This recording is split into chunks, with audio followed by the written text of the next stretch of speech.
Have you ever wondered who performed more recorded miracles in the Bible than Jesus himself? It wasn't Moses or Elijah, it was Elisha the prophet, with an astounding 16 miracles documented in Scripture. Tonight, as your mind and body prepare for rest, I'll guide you through the complete story of this remarkable man of God, from his humble beginnings as a farmer to becoming one of the most powerful prophets in biblical history. But before you get comfortable, if this type of content helps you unwind, consider liking and subscribing. It helps a lot. Also, let us know where you're watching from and what time it is. We're on to building something global here. So without further ado, let's begin, shall we? The setting sun over Samaria. The land of Israel lay under a golden sky, mountains and valleys folded like prayer shawls across ancient ground. Here, not so long after the death of Solomon, a kingdom split in two now struggled beneath opposing crowns. North and south, Israel and Judah, brother nations bound by blood yet torn by pride. In the north, where 10 tribes claimed the name Israel, kings rose from dust only to fall back into it. They built golden calves and sacred poles, inviting the whispers of foreign gods. The royal court in Samaria gleamed with luxury, while farmers toiled in fields their fathers' fathers had worked. Seasons turned, and with them came the armies of neighboring powers. Aram Damascus from the northeast, Moab beyond the Jordan, and in the distance the growing shadow of mighty Assyria. Villages nestled in valleys watched as merchants passed through, bringing tales of the wider world and strange customs that seemed to take root everywhere. Old ways faded with every generation. The memory of Moses dimmed like evening light. In palace courts, priests and prophets struggled for the ears of kings, each claiming to speak truth. The air itself seemed charged with something looming. Traders spoke of omens. Farmers eyed the sky for rain. Kings consulted their seers about the movements of enemies. This was a world waiting, though for what, few could say. In sacred groves where ancient trees had stood since before the days of judges, new altars rose to Baal and Asherah. Their priests danced and cut themselves, calling to heaven while prophets of Yahweh watched from shadows, growing fewer each season. The covenant made at Sinai felt distant now, like stars too far to touch. Water still flowed from highland springs down to the Jordan. Shepherds still led flocks across familiar hills. Children still ran through village streets. But when elders gathered at gates to settle disputes, they spoke of a world changing too fast. The old certainties seemed to be washing away like soil in a winter flood. Evening fell across Samaria's hills. Lamps flickered behind mud brick walls, and somewhere in that twilight world of divided loyalties and conflicting truths, a voice was about to rise. First one, then another. Men who would speak uncomfortable words in comfortable palaces. Men who carried fire. Into this world of kings and compromise stepped the prophets, their words cutting through the noise like lightning through storm clouds. They came not from temple schools or royal courts, but from the margins, wild men whose words burned like desert wind. They spoke of justice when kings preferred power.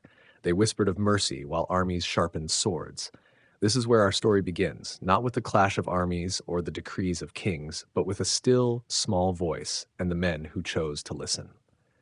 In a land caught between empires, where faith flickered like a lamp in the wind, two figures would soon cast long shadows across history's page. The sun sets over Samaria, night falls on a divided kingdom, and somewhere in the darkness, a prophet walks alone. Elijah. Before we meet Elisha, we must know Elijah, the wild prophet from Gilead, whose name means "My God is Yahweh." He appeared suddenly in the royal court, dressed in animal skins with a leather belt around his waist, hair tangled and eyes burning. No introduction, no credentials, just a man with a message that cut through royal ceremony like a blade. "As the Lord lives," he declared to King Ahab, "there shall be no dew or rain these years, except by my word." Then he vanished into the wilderness, leaving drought in his wake. This was no court prophet offering comfortable words. This was a storm in human form. While ravens fed him by the brook Cherith, the land withered. While a widow's jar of flour never emptied in Zarephath, farmers watched crops die in Samaria's fields. Elijah waited as God's judgment unfolded, patient, hidden, learning the rhythm of divine timing. What made a prophet in those days?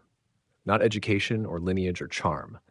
A prophet was simply one who stood in God's counsel and heard what others could not hear. one who saw behind the veil of daily life to catch glimpses of divine purpose, one who spoke truth regardless of consequence. In a world of political calculation, prophets were wildly impractical, which made them essential. They lived between worlds, not quite holy men, not quite common folk. Some gathered in communities called Sons of the Prophets, sharing wisdom and practicing their calling together. Others wandered alone. All existed to remind kings and common people alike that they answered to something higher than thrones or public opinion. Elijah's greatest moment came atop Mount Carmel, where fire fell from heaven to consume his water-soaked sacrifice. "The Lord, he is God," cried the astonished crowd as Baal's prophets stood silent before their cold altar. Victory seemed complete, the people ready to return to ancient ways. But one woman's threat, Queen Jezebel's promise of death, sent this mighty prophet running for his life. In a cave at Horeb, the mountain of God, Elijah poured out his disappointment. "I have been very zealous for the Lord," he whispered, "but the people have abandoned your covenant." The mighty prophet who had called down fire now sat broken, believing himself the last faithful one left. It was here, in this moment of divine burnout, that God spoke not in wind or earthquake or fire, but in a gentle whisper. And in that whisper came instructions, including one that would change everything. "Anoint Elisha, son of Shaphat from Abel-Maholah, as prophet to succeed you." The burden would be shared. The lonely prophet would find a companion. The mantle would pass. We see in Elijah what prophecy costs: the isolation, the intensity, the moments of triumph followed by crushing doubt. This was no career for the ambitious. It was a consuming fire that left little room for normal life. To be God's voice meant sometimes having no voice of your own, and yet there was glory in it too. To stand in the counsel of the divine, to see beyond the surface of things, to speak words that reshape reality. This was Elijah's world. A world of extremes, of mountaintops and valleys, of drought and downpour, of fire and whisper. Now Elijah walked toward farmland, toward a young man plowing his father's field. The next chapter of prophecy was about to unfold, not with thunder this time, but with a quiet invitation and a shared meal. The mantle falls. 12 oxen moved in steady rhythm across fertile ground, turning soil in neat furrows. Behind them walked Elisha, son of Shaphat, a young man from a wealthy family, guiding the last pair himself. The 11 teams ahead showed his father's prosperity. This was no poor family's farm, but an estate of substance. Elisha knew comfort, security, purpose. His future stretched before him like the field, predictable, honorable, blessed, until a shadow fell across his path. Elijah came without warning or explanation. No introduction, no small talk. He simply walked past the startled young man and tossed his mantle, his prophet's cloak, across Elisha's shoulders. In that world of symbols and gestures, the meaning was unmistakable. I choose you. Follow me. Your life is no longer your own. What thoughts raced through Elisha's mind in that moment? Scripture doesn't say, but his actions speak volumes. "Let me kiss my father and mother goodbye," he asked, "and then I will follow you." Elijah's response was cryptic, almost dismissive. "Go back. What have I done to you?" As if to say, this is not my call, but God's. Understand what you're leaving behind. And Elisha understood. He didn't simply say farewell to his parents. He slaughtered the oxen, his livelihood, and burned his plow, his security. He cooked the meat and fed the people, making a public declaration: there is no going back. Wealth, comfort, family prominence, certain future, all sacrificed in a moment. The cost of discipleship displayed in flames and smoke rising from broken tools. From this day forward, Elisha would be known not as a landowner's successful son, but as the servant of Elijah. His identity would change, his path would darken, his comforts would vanish. What followed were quiet years, years Scripture largely passes over. Elisha simply followed Elijah and served him, day after day of walking dusty roads, night after night of uncertain shelter, meals found where they could be found. The glamour of prophetic calling quickly gave way to mundane reality. We can imagine Elisha watching his master closely during these years. How did Elijah pray? How did he listen for God's voice? How did he find courage to speak truth to power? When did he know to act and when to wait? The education of a prophet happened not in classrooms, but on roads between villages, in conversations beside evening fires, in observing how one man lived wholly devoted to God's word. Perhaps Elisha sometimes thought of home, the comfort of his bed, his mother's cooking, the respect he'd known as a prosperous man's heir. Perhaps doubt crept in during long silent journeys or hungry nights. Scripture doesn't tell us. We know only that he stayed, that he served, that he learned. The mantle had fallen across his shoulders for just a moment that first day, but its weight, the responsibility it represented, had never lifted. Elisha was becoming something new, not just a farmer's son, not just a prophet's servant, but a vessel being hollowed out and shaped for divine purpose. And all around them, the world of kings and kingdoms continued its dangerous dance. Ahab fell in battle. His son Ahaziah ruled briefly before injury claimed him. Then came Joram to Israel's throne. In Judah to the south, Jehoshaphat sought to restore proper worship. Beyond their borders, enemies gathered strength. But through these shifting politics, two figures walked the land, master and student, prophet and successor, preparing for a transfer of power unlike any royal succession. Chariots of fire and a double portion. The day began with whispers among the prophets at Bethel. "Do you know," they asked Elisha quietly, "that today the Lord will take your master away from you?" "Yes, I know," he answered. "Now be silent." The same scene repeated at Jericho. The prophet's warning, Elisha's pained acknowledgement. He knew what was coming. He'd sensed the gathering momentum, felt the shift in his master's spirit. Elijah's work was complete. The chariots of heaven were drawing near. At the Jordan River, 50 prophets watched from a distance as master and disciple stood at the water's edge. Elijah removed his mantle, that same cloak he'd once tossed across Elisha's shoulders, and struck the water. The river parted, revealing dry ground. Together they crossed, leaving witnesses behind. Now, alone at last, Elijah turned to his faithful shadow. "Tell me, what can I do for you before I am taken?" The request that followed revealed how deeply Elisha understood his calling. "Please let me inherit a double portion of your spirit. Not wealth, not fame, not power over kings, but spirit, the true source of prophetic authority. And not just any measure, but a double portion, the inheritance rights of a firstborn son." Elisha asked to be recognized as the true heir of Elijah's ministry. "You have asked a hard thing," Elijah replied. "Yet if you see me when I am taken from you, it will be yours." They continued walking, these two men who had shared so much, miles and meals, victories and dangers, the burden of divine words in a world that preferred comfortable lies. Perhaps they spoke of personal things in these final moments. Perhaps they walked in knowing silence. Scripture draws a curtain over their private farewell. Then it happened, suddenly, dramatically. A chariot of fire and horses of fire appeared between them. A whirlwind lifted Elijah heavenward. The master was gone, taken by God in a manner as extraordinary as his life had been. Elisha witnessed it all. my father," he cried out, "the chariots of Israel and its horsemen."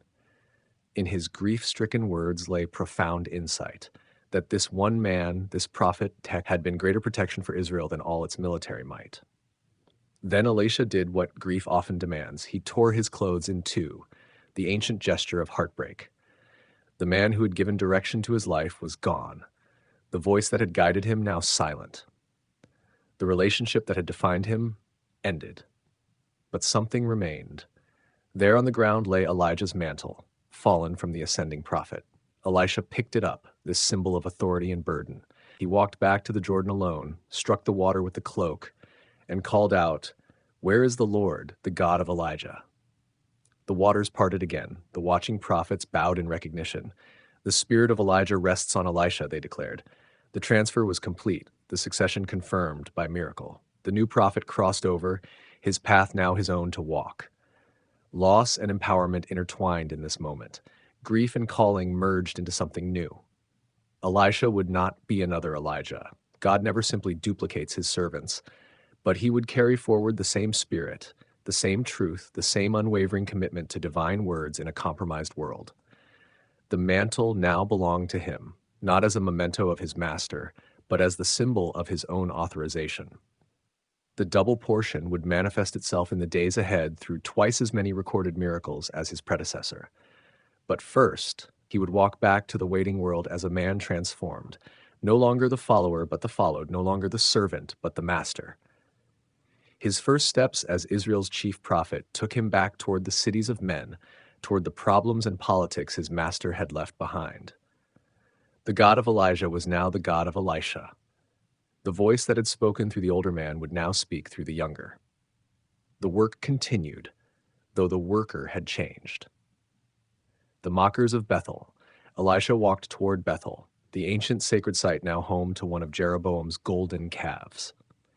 His bald head caught the sun as he climbed the path alone for the first time. The familiar weight of Elijah's mantle hung from his shoulders, but the beloved presence that had walked beside him for years was gone. Every step reminded him of his solitude, every silence of his new burden. From the city gate emerged a crowd of young men, not children, but youths old enough to know better. "Go on up, bald head," they jeered. "Go on up, bald head." The taunt cut deeper than they knew. Go up, the very thing Elijah had done. They mocked not just Elisha's appearance, but the miracle he had witnessed, the passing of his master. Perhaps they were sons of Baal prophets displaced by Elijah's reforms. Perhaps just products of a culture that had turned sacred things into jokes. Either way, they represented the cynicism Elisha would face in his ministry, the mocking spirit that treats holy things as fodder for amusement. Elisha turned and looked at them. Scripture says he cursed them in the name of the Lord. What followed has troubled gentle readers for centuries. 2 bears emerged from the woods and mauled 42 of the youths, a harsh judgment that raises hard questions about prophetic power and divine response. But consider this moment not as simple revenge, but as necessary establishment of authority. In a world where prophetic succession needed supernatural confirmation, where a new voice required divine backing, this stern judgment declared to all, the mantle has truly passed. Mock this prophet at your peril. The incident sends ripples of discomfort through modern hearts. Yet, in that ancient world of power displayed through signs and wonders, it set the stage for Elisha's ministry. No one would mistake him for merely Elijah's nostalgic follower. He carried the same divine authority, though he would soon show it work through him in different ways. From Bethel, Elisha continued to Mount Carmel, site of Elijah's greatest triumph, before returning to Samaria. The prophet, who had once been a wealthy farmer's son, now moved into the very center of power. Unlike his master, who appeared and disappeared like desert lightning, Elisha would establish himself in the capital. His approach would be different, less the thundering outsider, more the steady presence at the heart of national life. The age needed a different kind of prophet. Where Elijah had confronted, Elisha would often heal. Where Elijah had worked alone, Elisha would gather communities. Where Elijah had fled from threats, Elisha would face them with quiet confidence. Same God, same truth, different vessel. As he settled into his new role, stories of the bears spread through the countryside. People whispered of his power. Kings took note of his presence. And somewhere in the hills around Bethel, parents taught their children a new lesson about respect for holy things. The world was still broken. Idols still stood, injustice still flourished, enemies still threatened borders, but now a new voice would speak into that brokenness. Not with Elijah's thunder, but with something equally powerful, though often gentler, the steady wisdom of a man who had watched his master closely and now carried his spirit in double measure. Elisha stood at the threshold of his own story. The past, his comfortable farm, his years of service lay behind him. Ahead stretched decades of miracles and messages, counsel to kings and comfort to widows. The mocking voices at Bethel would be replaced by those seeking his wisdom, begging for his intervention, trusting his word as divine. The mantle had found its new bearer. The Spirit had found its new voice. And God's purpose continued its patient unfolding in a stubborn land. The healing of the waters of Jericho. Beyond the rolling hills of Bethel, Elisha walked toward Jericho. The ancient city stood in a lush valley, yet its people faced a cruel irony. Their water brought death, not life. Our spring poisons the land, the elders told him as they gathered at the city gate. Our trees bear no fruit. Our women lose their babies. The water itself seems cursed. Elisha listened, his eyes kind. He'd seen how nature's gifts could turn bitter. Water should bring life, yet here it brought only sorrow. "Bring me a new bowl," he said quietly, "and put salt in it." The request puzzled them. Salt usually ruins water, doesn't heal it, yet they hurried to fulfill his strange command. Soon they returned with a clay bowl, fresh from the potter's wheel, filled with white crystals of salt. Elisha walked with them to the spring. The water bubbled up from the earth, clear but deadly. Birds avoided it. Plants near its banks withered brown. The prophet stood silent for a moment. Then he threw the salt into the bubbling source. "This is what the Lord says," he spoke with gentle certainty. "I have healed this water. Never again will it cause death or make the land barren."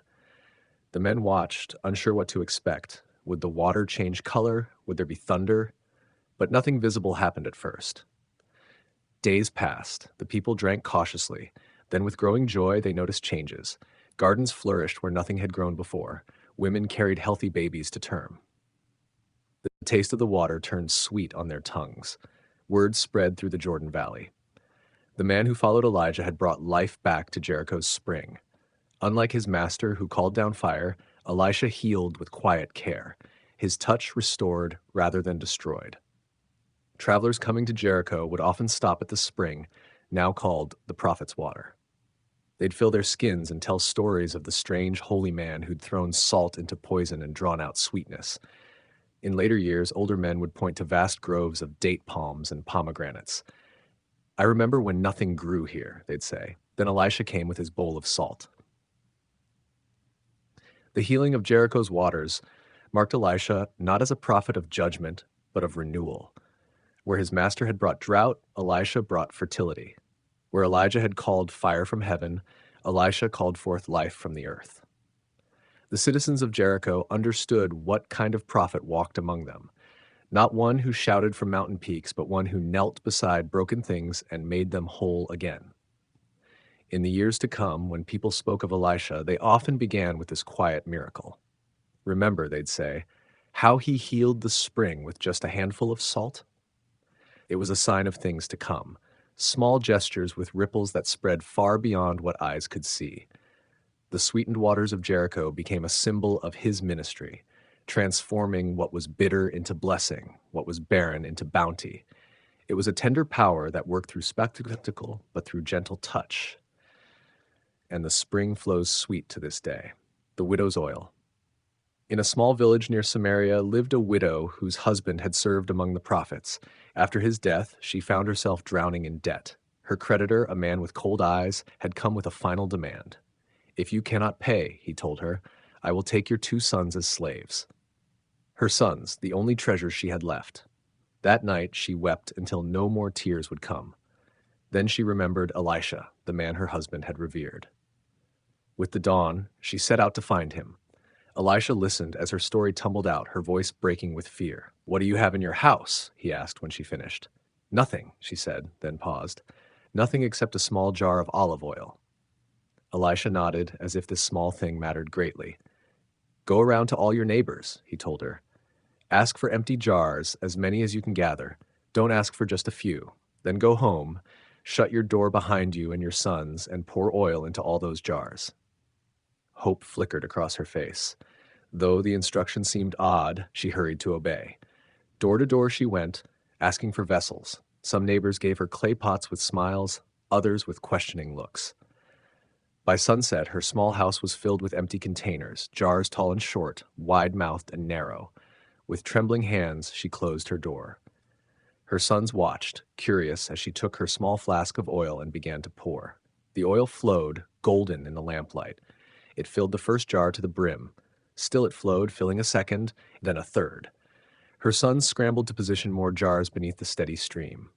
The wonder of it caught in their throats. "Bring me another jar," she called when dozens stood filled.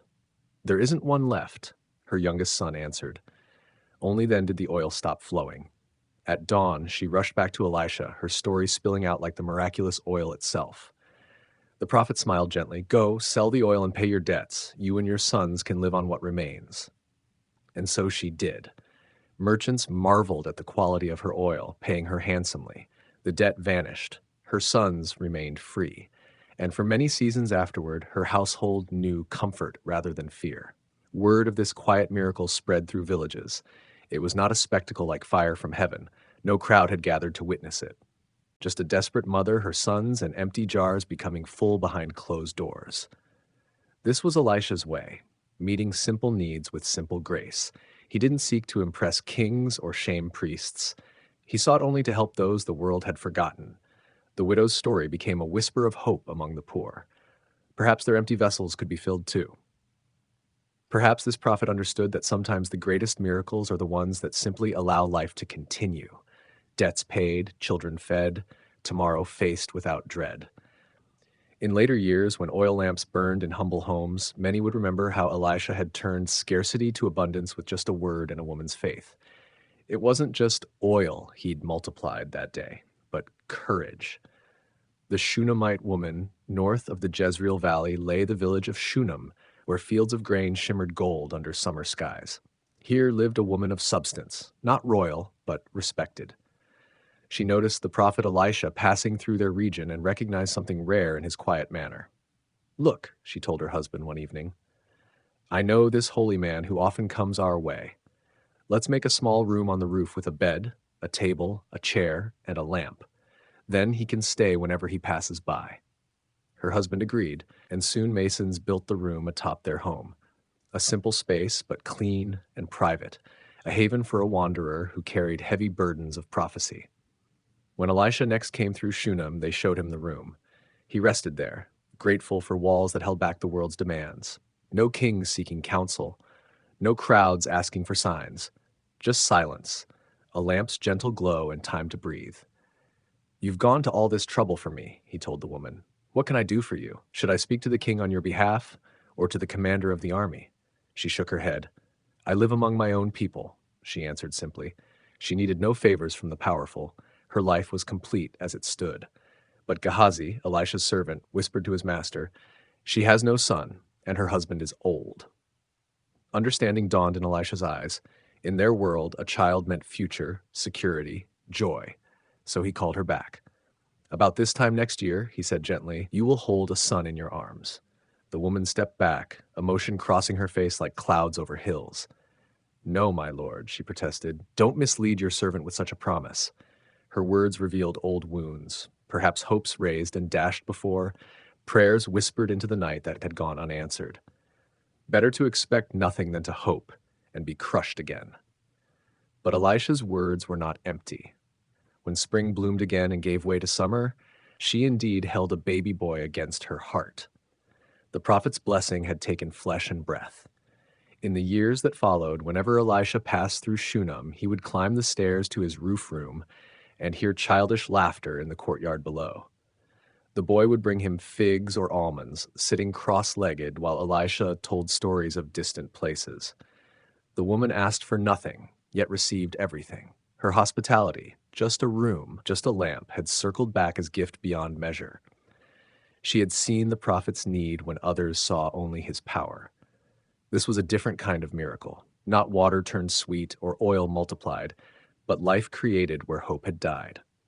It came not from grand gestures, but from quiet kindness, a bed for a tired traveler, a lamp against the dark, small things that matter greatly. And in this exchange between prophet and hostess lay a deeper truth. Sometimes the holiest act is simply making space for others. Sometimes a room on a roof can matter more than temples of stone. Life and death in Shunem, years passed, and the Shunammite son grew strong. One summer morning, he ran to the fields where his father directed the harvest. The sun climbed high, fierce in a cloudless sky. "My head," the boy suddenly cried, pressing his small hands against his temples. "My head hurts, father." The father called a servant. "Carry him to his mother." The servant brought the child home, where he sat on his mother's lap until noon. Then, without warning or farewell, he died in her arms. Grief froze her voice, but not her mind. With steady hands, she carried her son up the stairs to Elisha's room and laid him on the prophet's bed. She closed the door softly behind her. "Saddle a donkey," she told a servant. "I must go quickly to the man of God. Don't slow me down unless I tell you." Her husband questioned her urgent journey, but she simply said, "It will be all right." She rode hard toward Mount Carmel, where Elisha often stayed. From a distance, the prophet saw her coming, dust rising from her donkey's hooves. "Look," he said to Gehazi, "there's the Shunammite woman. Run to meet her and ask if anything is wrong." Gehazi ran down the slope. "Is it well with you?" he called. "With your husband? With your child?" "All is well," she answered. But these were just words to move past him. When she reached Elisha, she fell at his feet and grasped them tightly, her composure finally breaking. Gehazi moved to push her away, but Elisha stopped him. "Leave her alone. She's in bitter distress, and the Lord has hidden the reason from me." Then the words rushed out of her like a broken dam. "Did I ask you for a son? Didn't I say, 'Don't raise my hopes'?" Elisha understood immediately. "Gehazi," he commanded, "take my staff and run. If you meet anyone, don't stop to greet them. Place my staff on the boy's face." But the woman refused to leave without Elisha himself. "As surely as the Lord lives and as you live, I will not leave you." So Elisha rose and followed her back to Shunem. They found the child lying still on Elisha's bed, the staff across his face, but there was no breath, no movement. Elisha entered alone and shut the door. In the quiet room he prayed. Then he lay upon the child, mouth to mouth, eyes to eyes, hands to hands. The small body grew warm beneath him. The boy sneezed 7 times and opened his eyes. "Call the Shunammite," Elisha told Gehazi. When she came, trembling at the threshold, he simply said, "Take your son." She fell at Elisha's feet again, not in grief, but in wordless gratitude. Then she gathered her child, warm, breathing, alive, into her arms and carried him downstairs. The story spread like ripples in still water. A child restored to life. Not in a grand temple, not before crowds of witnesses, just a mother's faith, a prophet's prayer, and breath returning to still lungs. This miracle revealed something profound about Elisha's work. His was not distant power, but intimate presence. He didn't command from afar, but drew close enough to feel death's chill and push it back with his own warmth. And the Shunammite woman? She had given a room to a wandering prophet and received life twice over, first in the gift of her son's birth, then in the miracle of his return from death's shadows. In years to come, when mothers gathered at wells or markets, they would whisper this story. How a woman refused to accept death's verdict. How she rode through heat and dust, not for herself, but for the impossible. How sometimes faith means simply refusing to let go. Death in the pot, bread in the famine. Famine gripped the hills of Israel. Fields lay barren under a merciless sky. Even the prophet's community near Gilgal felt hunger's sharp edge. Elisha sat teaching his followers, the sons of the prophets they were called, young men seeking wisdom in hard times. Their ribs showed beneath thin robes, but still they listened, hungry for more than just bread. "Put on the large pot," Elisha told his servant, "and make some stew for these men." One young prophet wandered into the countryside, searching for herbs to flavor their meal. He found a wild vine with round gourds and gathered his robe full of them, not knowing their nature. Back at the pot, he sliced them in, pleased with his find. The stew bubbled. Its aroma filled the air. When it was served, the men took eager bites, then stopped, faces twisting in alarm. "Man of God," someone cried out, "there's death in the pot." Panic spread. In a time of famine, to lose even this meal meant deeper hunger. And if these were poisonous gourds, worse than hunger might follow. Elisha's voice remained calm. "Bring some flour." They watched, puzzled, as he threw a handful of simple flour into the bubbling pot. No incantation, no dramatic gesture, just flour, the most basic of ingredients. "Serve it to the people," he said. They hesitated, spoons hovering. "Eat," he assured them. The first brave soul took a cautious sip. His eyebrows rose in surprise. "It's good," he exclaimed. Soon all were eating. The poison had vanished. What should have brought sickness instead brought strength. Simple flour in the prophet's hands had turned danger to nourishment. Later that same season, as the famine tightened its grip, a man arrived from Baal-Shalisha. Under his arm, he carried a small sack, the first yield of his barley harvest, 20 loaves made from the first grain, along with some fresh ears of corn. "Give it to the people to eat," Elisha instructed Gehazi. Gehazi looked at the small offering, then at the 100 hungry prophets gathered around. "How can I set this before so many?" he asked. The question hung in the air. Simple math said it wasn't enough. Each man might get a few crumbs, nothing more. "Give it to the people," Elisha repeated with quiet assurance. "For this is what the Lord says, they will eat and have some left over." So Gehazi distributed the bread among the 100. Each tore off a piece, expecting little. But the bread remained. They took more, and still it was not depleted. In the end, all ate until satisfied, and true to the word that came through Elisha, bread remained, evidence of abundance in a time of lack. These two miracles, Poison made harmless and scarcity transformed to plenty rippled through the countryside. They weren't showy wonders like fire from heaven. They addressed basic needs: safety from harm, food for empty bellies. This was Elisha's way. While kings plotted wars and priests performed rituals, he fed hungry students with multiplied bread. While great men sought glory, he turned his attention to poisoned stew and made it wholesome again.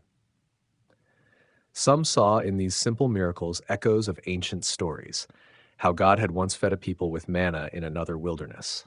Others looked ahead, not knowing that centuries later, another teacher would multiply loaves for hungry crowds. But for those who ate that day, the meaning was immediate and clear. Even in famine, there is enough. Even in poison, there can be healing. The prophet among them didn't promise escape from hard times, but grace to move through them with hope. And sometimes that's miracle enough. Naaman the leper. The sun beat down on Syria's grand palaces where Naaman, commander of armies, lived in splendor. His sword had won countless battles. His name struck fear in enemy hearts. Yet beneath his armor, a terrible secret grew. White patches spread across his skin, leprosy, the living death. No victory could wash it away. Back in Israel, a young servant girl swept floors in Naaman's home. Captured in a border raid, she remembered the strange prophet from her homeland. "If only my master would see the prophet in Samaria," she whispered to Naaman's wife. "He would cure him of his leprosy." Hope travels swift paths. Soon Naaman's chariot rumbled towards Samaria, laden with silver, gold, and fine clothes. The king of Syria sent a letter.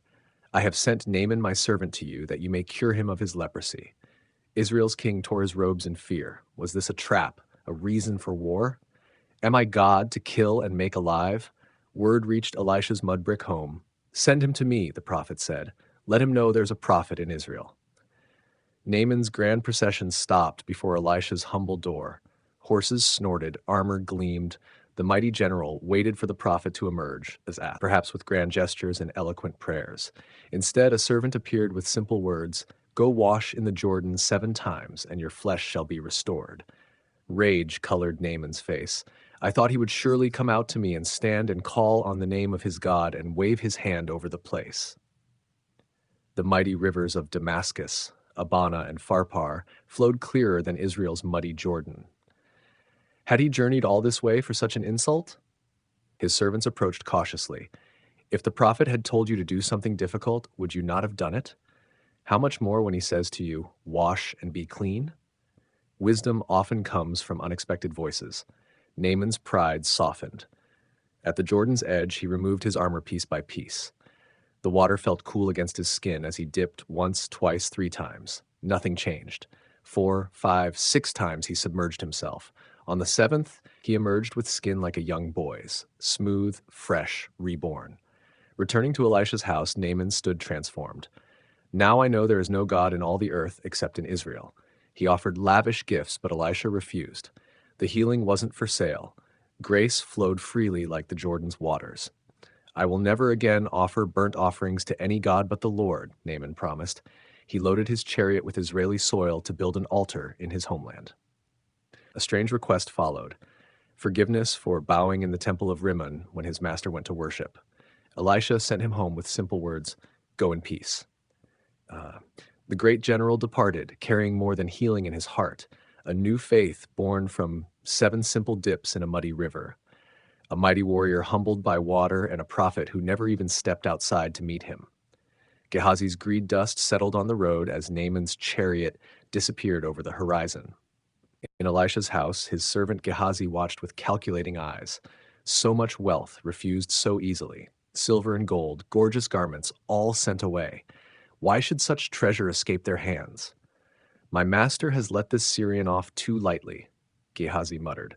His feet moved before wisdom could catch them. "As surely as the Lord lives, I will run after him and get something from him." Gehazi's sandals pounded the dirt path. Soon he spotted the Syrian's caravan ahead. Naaman saw him running and stopped his chariot. "Is everything all right?" the commander asked, stepping down. Lies spilled easily from Gehazi's lips.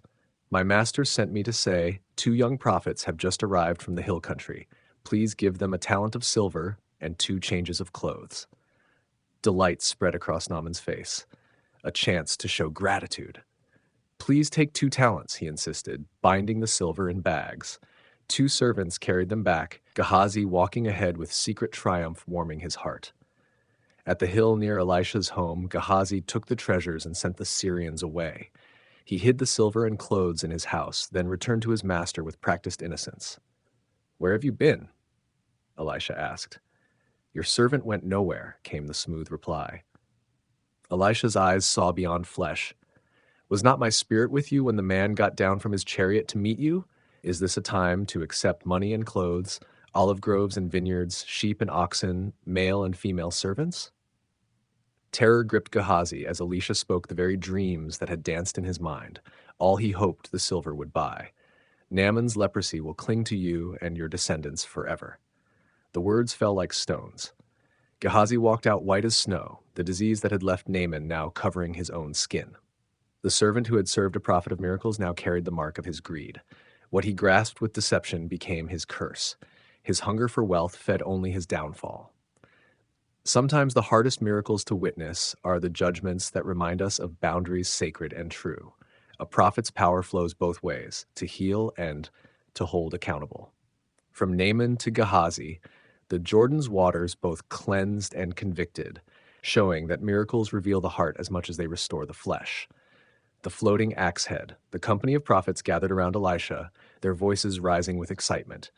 "Look, the place where we meet with you is too small. Let us go to the Jordan, where each of us can get a pole, and let us build a place there for us to live." Elisha nodded. "Go ahead." One young prophet spoke up. "Won't you please come with us?" "I will," Elisha agreed. Morning light filtered through trees as the prophets worked by the Jordan's banks. The sounds of axes against wood filled the air.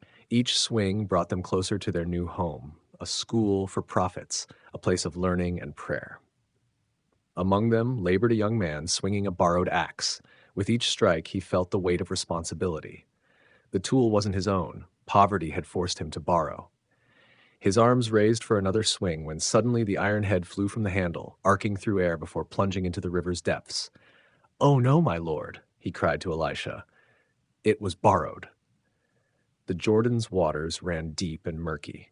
Searching seemed hopeless, the iron surely lost forever. The young prophet stood in despair. How could he repay such a debt? Elisha approached calmly. "Where did it fall?" The young man pointed to the spot. Elisha cut a stick, threw it in the water, and something strange happened. The heavy iron axe head floated to the surface, defying nature's rules. "Lift it out," Elisha said. The young prophet reached out, his fingers closing around the miraculous metal. In his palm lay not just an axe head, but a reminder that even small worries matter to God. No concern too trivial, no loss too minor for divine attention. Rivers don't usually return what they take. Iron doesn't normally float. But in the presence of Elisha, ordinary rules bent. A tiny miracle, not feeding thousands or healing leprosy, just a floating tool, yet it changed one man's life completely. The prophets continued their work that day, building their school beside the Jordan. But one among them swung his axe with new understanding. Sometimes the greatest wonders come in small packages. Not the parting of waters, but the floating of iron. Not a nation saved, but one burden lifted from anxious shoulders. Life continued by the Jordan's banks, but something shifted in how they saw the world. Small miracles matter precisely because they're small. God cares about borrowed tools and worried hearts. Divine power flows not just through grand moments of history, but through daily needs met with unexpected grace. Horses and chariots of fire, dawn broke over the hills of Dothan. Elisha's servant rose early, stepping outside to gather water. His scream shattered the morning quiet. "My lord, what shall we do?" Surrounding the city gleamed a massive army, horses, chariots, soldiers with spears and shields. The king of Syria had sent them with a single mission: capture Elisha. The prophet's voice carried unusual calm. "Don't be afraid. Those who are with us are more than those who are with them." The servant stared at his master. What hidden army did Elisha see? They stood alone against thousands. Elisha prayed, "Open his eyes, Lord, so that he may see." Something shifted in the air. The servant gasped as the veil between worlds thinned. Suddenly he saw them. The hills blazed with horses and chariots of fire all around Elisha, an army of light, invisible guardians standing ready. They had always been there, waiting in the space between what is and what seems to be. When the Syrians moved down toward Elisha, he prayed again. Strike these people with blindness. Confusion spread through enemy ranks as their vision clouded. Elisha approached them. This is not the road, and this is not the city. Follow me, and I will lead you to the man you are looking for. Through hills and valleys, the blind army followed the prophet, straight into Samaria, the capital of Israel, surrounded by their enemies.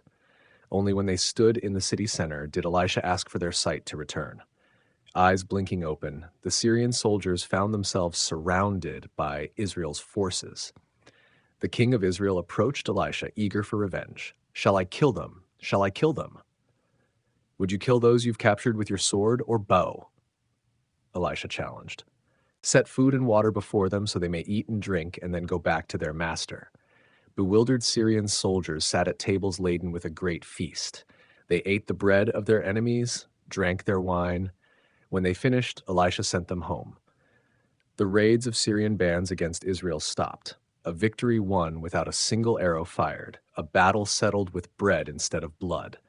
The servant who had trembled that morning now understood. Seeing isn't always believing. Sometimes believing lets you see. The world contains more than what meets the eye. Between heaven and earth stands an army of light, invisible until we have eyes to see. The greatest battles often happen in realms beyond our vision, where fiery chariots stand ready for those who walk in faith. The blinding of the Arameans. The king of Syria paced his war room, fury etched on his face. Someone among us is a traitor, he thundered to his officers. Every battle plan I make, Israel discovers. Who among you sides with the king of Israel? His officers stood silent, fearful. Finally, one spoke. None of us, my lord, but Elisha, the prophet in Israel, tells the king of Israel the very words you speak in your bedroom. A spy beyond their reach, a prophet seeing through walls. Go find out where he is, the king ordered, so I can send men and capture him. Word came back. Elisha is in Dothan. Under cover of night, horses and chariots surrounded the city. By morning, a mighty force encircled the small town where one prophet slept. The king of Syria didn't understand whom he fought. The prophet who could see armies of fire could handle men of flesh. When Syrian forces advanced toward the city, Elisha prayed, "Strike this army with blindness." Confusion spread through enemy ranks, their vision blurred, shapes melted into fog. The mighty army stood helpless, disoriented by divine intervention. Elisha walked out to meet them. This is not the way, nor is this the city, he told the blind soldiers. Follow me, and I will bring you to the man whom you seek. Trust comes easily to the blind. They followed the very man they hunted, never suspecting his identity. Step by step, Elisha led them away from Dothan, straight to Samaria, Israel's capital, into the very heart of enemy territory. Only when they stood surrounded by Israelite forces did Elisha pray, Lord, open their eyes that they may see. Vision returned like a flood. Syrian soldiers gasped as they found themselves trapped in Israel's capital, encircled by the very army they had planned to surprise. The king of Israel approached, eager for blood. My father, shall I kill them? Elisha's answer stunned both kings. Would you kill those whom you have taken captive with your sword and bow? Set food and water before them, that they may eat and drink and go to their master. Mercy instead of vengeance, feast instead of slaughter. The king prepared a great banquet for his enemies. Syrian soldiers ate Israel's bread, bewildered by unexpected kindness. When they finished, Elisha sent them home. The bands of Syria no longer raided Israel's land. A war ended not with bloodshed, but with bread broken together. The mighty found themselves blind, while a prophet saw clearly. Those who came to capture were themselves captured, not by chains, but by mercy they never expected. Elisha's victory came not through strength of arms, but strength of vision. Sometimes the greatest power lies not in fighting enemies, but in transforming them. The man who could have called down fire instead called for food. The prophet who could have destroyed chose to feed. In this strange battle, everyone walked away alive, perhaps seeing the world differently than before. Siege and cannibalism in Samaria. The smell of rot hung in the air. Samaria, once proud capital of the northern kingdom, now stood trapped within its own walls. For months, Ben-Hadad's Syrian forces had surrounded the city, cutting off all supplies. What began as hardship soon became horror. Inside the city walls, hunger twisted minds and hearts. The markets sat empty. No grain remained in the storehouses. People sold family treasures for scraps of food. A donkey's head, unclean and nearly meatless, fetched 80 pieces of silver. Dove droppings, perhaps used as fuel or eaten in desperation, sold for 5 pieces of silver. King Joram walked the city walls each day, watching hope fade from his people's eyes. He wore sackcloth beneath his royal robes, a hidden gesture of grief and repentance. The siege had lasted too long. Prayer seemed useless now. The unthinkable happened on a gray morning. A woman's cry stopped the king as he passed along the wall. "Help me, my lord!" He turned to her, expecting another plea for food he couldn't provide. "If the Lord doesn't help you, where can I find help for you?" the king asked bitterly. "From the threshing floor? From the winepress?" His words fell empty. Nothing grew, nothing flowed. Her story spilled out like poison, an agreement between neighbors born of madness and starvation. They would eat their children, her son first, then her neighbor's child tomorrow. But after consuming her child, the other woman had hidden her own son away. The king tore his robes in grief, revealing the sackcloth beneath. This was the bottom, the darkest pit his kingdom could reach. Cannibalism, mothers eating children. He looked toward the heavens and screamed wordless rage. Then his sorrow twisted into fury. Someone must pay for this horror. In his mind, one man stood responsible, Elisha, the prophet who had not prevented this suffering.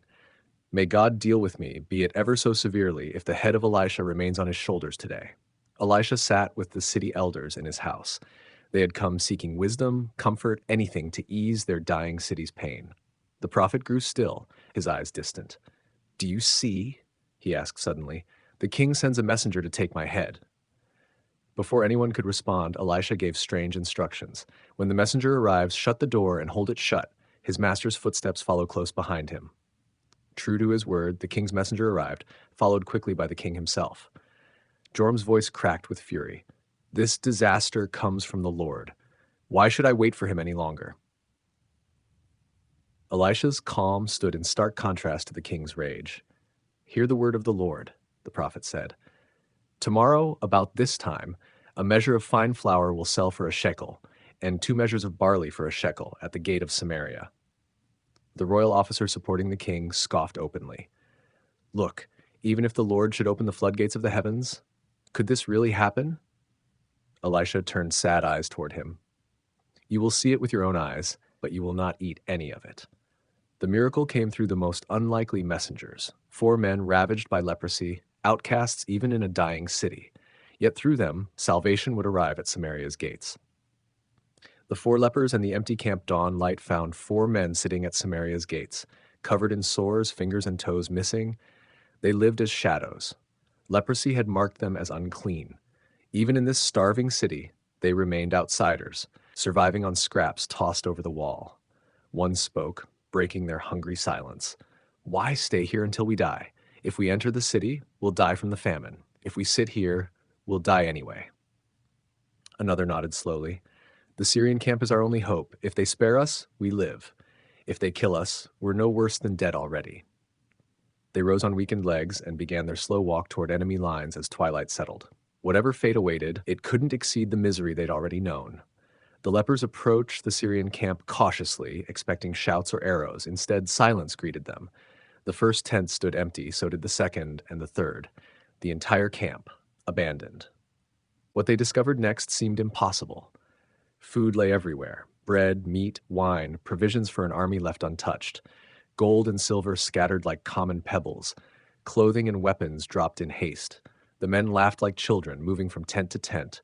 They ate until their shrunken stomachs ached. They gathered silver and gold, hiding it away. For one sweet moment, 4 beggars became rich men. Then conscience stirred. One leper stopped, plate in hand. "What we're doing isn't right. This day is a day of good news, and we're keeping it to ourselves. If we wait until daylight, punishment will catch us. We must go at once and report this to the royal palace."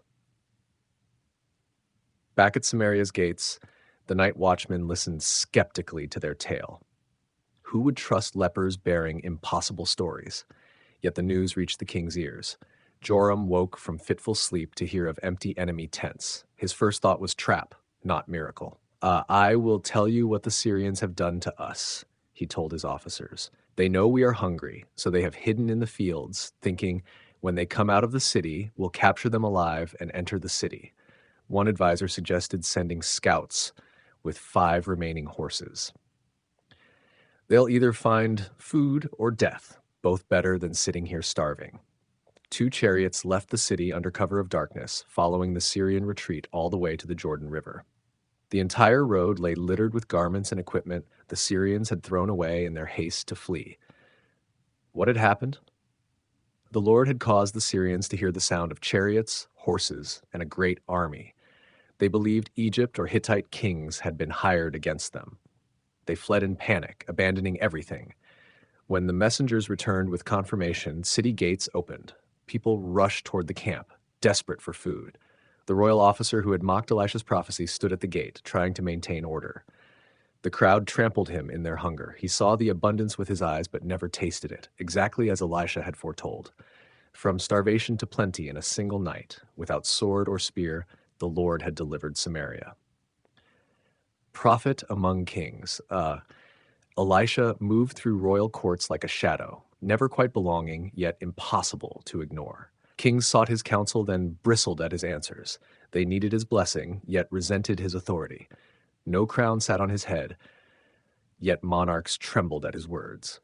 The pattern began with Ahab and continued through his sons. Now Jehoram of Israel, Jehoshaphat of Judah, and the king of Edom sought Elisha's help. Their armies marched together against Moab, but found themselves trapped in desert lands without water. After 7 waterless days, desperation drove them to the prophet's tent. Jehoram approached nervously. Elisha's gaze hardened at the sight of him. What do we have to do with each other? Go to your father's prophets or your mother's prophets, the king of Israel pleaded, setting aside pride. No, it was the Lord who called us 3 kings together, only to deliver us into the hands of Moab. Something in Jehoshaphat's presence softened Elisha's stance. The Judean king had kept faith with God, however imperfectly. As surely as the Lord Almighty lives, whom I serve, if I did not have respect for Jehoshaphat, I wouldn't look at you or even notice you. The prophet called for a musician. As strings played, God's spirit moved over him. Make this valley full of ditches, he instructed. You will see neither wind nor rain, yet this valley will fill with water, giving drink to you, your cattle, and your animals. Morning light revealed water flowing from the direction of Edom, filling the prepared ditches until the land stood flooded. When Moabite forces arrived at sunrise, the water reflected red like blood. They assumed the allied kings had fought among themselves and rushed forward carelessly to collect spoils. Instead, they met 3 prepared armies and faced devastating defeat. Years passed. Kings rose and fell. Through it all, Elisha's voice guided nations, sometimes heeded, often ignored. He sent a student to anoint Hazael as future king of Syria, though the news made the prophet weep for the suffering Hazael would bring to Israel. He arranged Jehu's appointment as Israel's king, setting in motion Ahab's dynasty's final destruction. He advised military strategies against Syria, revealing enemy plans as if he sat in their war councils. One day, Ben-Hadad of Syria fell ill and sent his trusted general to Elisha with 40 camel loads of Damascus's finest goods. Will I recover from this illness? The king asked through his messenger. Elisha studied Hazael's face before answering. Go tell him you will certainly recover. However, the Lord has shown me he will die. Then the prophet wept openly. Why does my Lord weep? Hazael asked, uncomfortable. Because I know the harm you will do to the Israelites, Elisha replied. You will set fire to their fortresses, kill their young men, dash their little children to the ground, and rip open their pregnant women. Hazael stepped back, shocked. How could your servant, a mere dog, accomplish such things? The Lord has shown me that you will become king of Syria, Elisha answered simply. The next day, Hazael smothered the king with a wet cloth and seized the throne. Elisha's tears proved prophetic as Syrian forces later devastated Israel's northern territories. Through these royal entanglements, Elisha remained set apart. His calling transcended politics. Kings might rule for decades, but prophets spoke for eternity.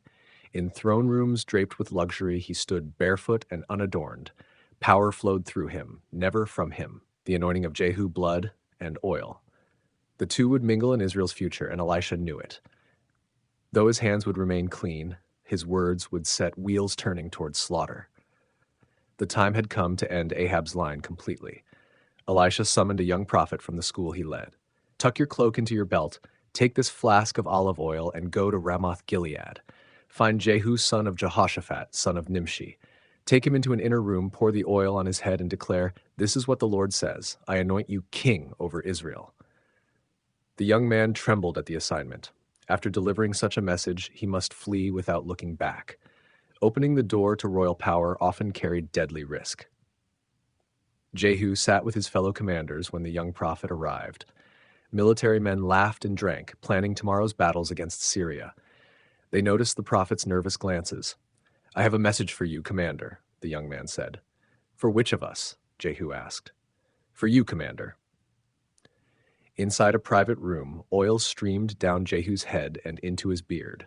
Words of anointment followed, along with terrible purpose. "You will destroy the house of Ahab your master. I will avenge the blood of my servants the prophets and all the Lord's servants shed by Jezebel. The whole house of Ahab will perish."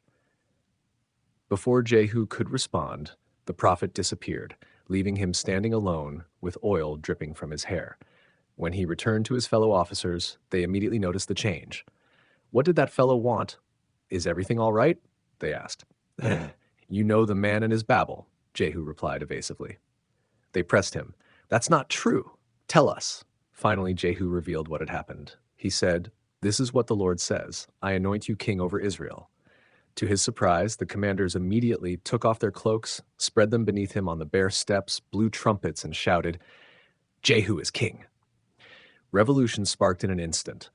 Within hours, Jehu mounted his chariot and raced toward Jezreel, where King Joram of Israel rested, recovering from battle wounds.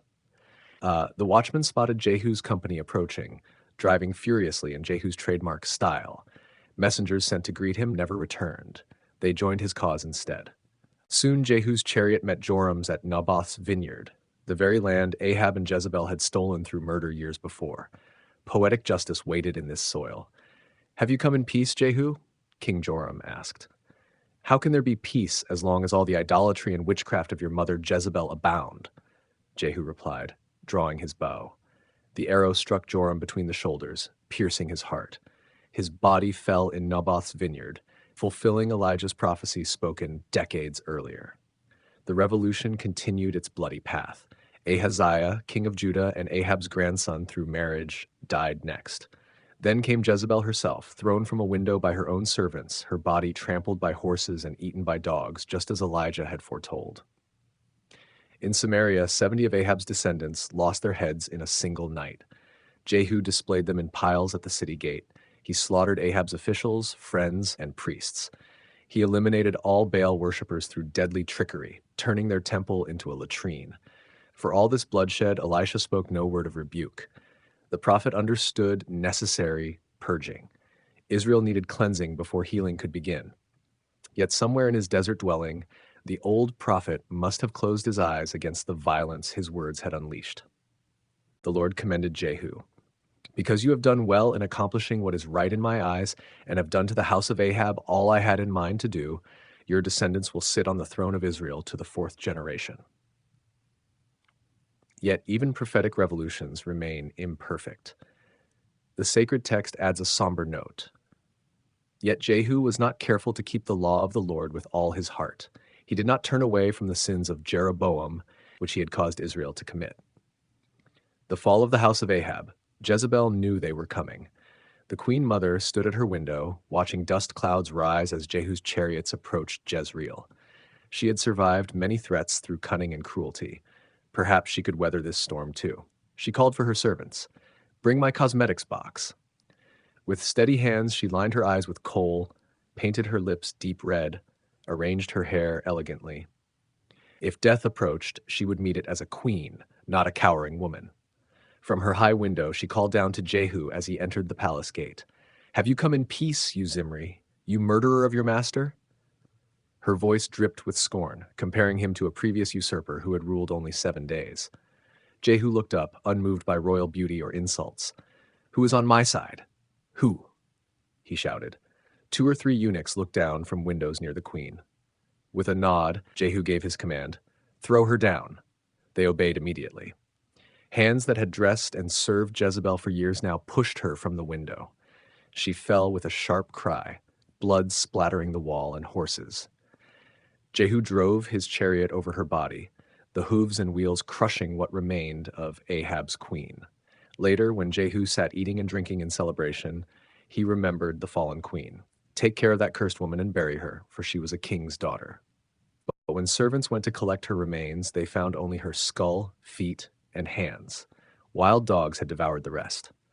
"This is the word of the Lord spoken through Elijah the Tishbite," Jehu remarked. "On the plot of ground at Jezreel, dogs will devour Jezebel's flesh. Her body will be like dung on the ground, so that no one will be able to say, 'This is Jezebel.'" The purge continued beyond Jezreel.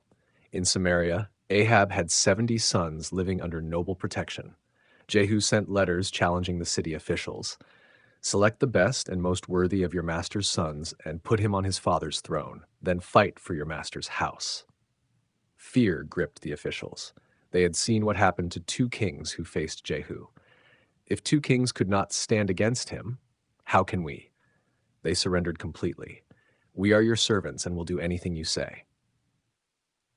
Jehu's second letter arrived with chilling instructions. "If you are on my side and will obey me, take the heads of your master's sons and bring them to me in Jezreel by this time tomorrow." By nightfall the next day, 70 heads arrived in baskets. Jehu ordered them stacked in 2 piles at the city gate until morning, a grisly warning to any who might resist his rule. At dawn, Jehu addressed the gathered crowd. "You are innocent. I conspired against my master and killed him. But who killed all these? Know then that not a word the Lord has spoken against the house of Ahab will fail." The slaughter widened to include anyone connected to Ahab, officials, close friends, priests. No supporter remained alive. A dynasty that had ruled Israel for decades vanished in days. On the road to Samaria, Jehu met 42 relatives of King Ahaziah of Judah. When he learned their identity, that they shared blood with Ahab through marriage, he ordered their deaths too. No trace of Ahab's influence could remain, even in the southern kingdom. Jehu's final act of purging focused on Baal worship, the foreign religion Jezebel had brought to Israel. He announced a great sacrifice to Baal larger than anything Ahab had ever offered. Worshippers gathered from across the country, filling Baal's temple completely. Once all were inside, Jehu stationed 80 men around the temple with strict orders. "Don't let anyone escape. The man who lets one get away, his life will pay for that life." When the sacrifices finished, soldiers entered and killed every worshiper. They demolished the sacred stone, tore down the temple, and turned it into a public toilet, the ultimate desecration. For this zealous destruction of Baal worship, the Lord commended Jehu. "Because you have done well in accomplishing what is right in my eyes and have done to the house of Ahab all I had in mind to do, your descendants will sit on the throne of Israel to the 4th generation." Yet Jehu's reformation remained incomplete. He destroyed Baal worship but maintained the golden calves at Bethel and Dan. He eliminated Ahab's bloodline but couldn't purify his own heart. As for Elisha, the prophet watched from afar as his words became blood, fire, and change. A house built on murder had ended in murder. Justice served, however roughly. Now Israel stood at another crossroads, with another imperfect king leading an imperfect people. The cycle would continue. It always did. A prophet in the background. The years stretched long for Elisha now. His beard had turned from russet to silver, his steps slower than when he'd first taken up Elijah's mantle. The fiery zeal that once marked his days had settled into something deeper, a quiet knowing that needed fewer words, fewer gestures. Kings still sent for him, but less often now. He'd become like an old tree on a hillside, respected, occasionally visited, but no longer at the center of palace intrigue or battlefield strategy. In the marketplaces, younger prophets drew crowds with passionate speeches and dramatic predictions. Elisha watched them from afar, neither judging nor interfering. His home, simple from the beginning, grew even more spare. A cot, a table, a clay lamp barely pushing back the darkness. Visitors noticed how little he seemed to need from the world. When they asked him about this plainness, his smile carried warmth, but little explanation.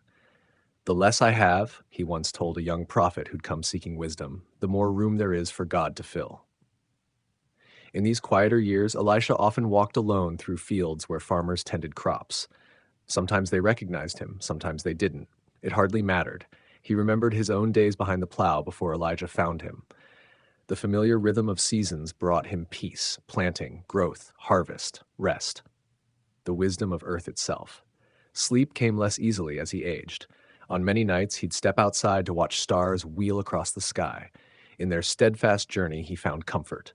Nations rose and fell. Kings claimed glory, then vanished to dust. But the stars kept their appointed paths, just as the Lord had ordained since the dawn of creation. Word reached him occasionally of political shifts in Samaria, of new threats from beyond the borders. The kings of Israel continued their dance with idolatry, sometimes turning toward Yahweh when danger loomed, then back to foreign gods when peace returned. This pattern no longer surprised or angered Elisha. He had seen too much of human nature to expect otherwise. His prayers changed over the years. Where once he'd asked for power to perform great works, now he sought only clarity to understand what God was doing without him. The thought brought no bitterness. Every prophet's voice eventually grows quiet, so another may speak. Children sometimes followed him at a distance when he passed through villages. They'd heard stories of the bears at Bethel, of floating axe heads and healing waters. To them, he was half legend, half mystery. When he noticed them watching, he would often stop and tell them simple stories, not out of his miracles, but of the faithfulness of God through generations. "Remember this," he told a group of wide-eyed children one afternoon. "Long after I'm gone, and long after you've grown old, the Lord will still be watching over Israel, even when it seems he's silent." The sons of the prophets still sought him out when facing difficult questions. They'd find him sitting beneath a sycamore tree or beside a well, his gaze distant but kind. His answers grew briefer over time, but somehow contained more meaning. Where once he might have spoken at length, now a few words carried weight enough to last a lifetime. A certain peace settled over Elisha in these background years, not the peace of accomplishment, but of surrender. The great battles had been fought. The dramatic confrontations had served their purpose. Now was the time for watching, waiting, and trusting that God's plans would unfold with or without his intervention. What the people couldn't see was how Elisha's prayers sustained them through these years. While kings worried about borders and armies, the aging prophet prayed for rain to fill cisterns, for mothers giving birth, for children learning Torah. The small miracles of daily life concerned him more than grand displays of power. He knew what few others understood, that his stepping back was not an ending, but a necessary transition. New voices would rise, new prophets would carry warning and hope to a stubborn people. The story was far larger than any single messenger, no matter how many wonders had flowed through his hands. The return of the Shunammite morning light spilled across the hills of Shunem as the woman gathered her possessions. 7 years had passed since famine drove her family to Philistine territory. 7 years of exile, of longing for home. The house stood empty behind her, its courtyard silent where once her son had played. That son, now a young man, secured their few belongings to a donkey cart. "Time to return," she said simply, her voice carrying the quiet strength that had sustained her through loss, miracle, and displacement. The journey would take several days. As they traveled, the Shunammite woman told her son stories of the land they were returning to, of fields that had once belonged to her husband, of neighbors they had known, of the upper room where a prophet once slept. She spoke of Elisha with reverence, remembering how he had promised her a son when hope seemed lost, how he had restored that son to life when death had claimed him. "Will we see him again?" her son asked as they crested a hill overlooking familiar valleys. "Perhaps," she answered. "But prophets go where they're needed, and we need something else now. Our land returned to us." What awaited them in Israel wasn't simply homecoming, but challenge. During their absence, others had claimed their fields. Royal officials had redistributed abandoned properties. Returning meant facing a battle for what was rightfully theirs, a battle that an aging widow with only one son had little hope of winning. The city gates looked smaller than she remembered. Guards eyed them with suspicion as they entered. Refugees returning after the famine carried little of value. Inside, the streets had changed. New shops lined the market square. Children who had been infants when they left now carried water jars and herded goats. We'll go to the king, she decided after a night spent in a corner of a distant cousin's home. We'll ask for what belongs to us. Morning found her waiting outside the palace with others seeking royal judgment. The odds seemed poor. Kings rarely concern themselves with property disputes, especially those involving widows with no wealth or influence. But the Shunammite woman stood straight-backed and patient as the hours passed.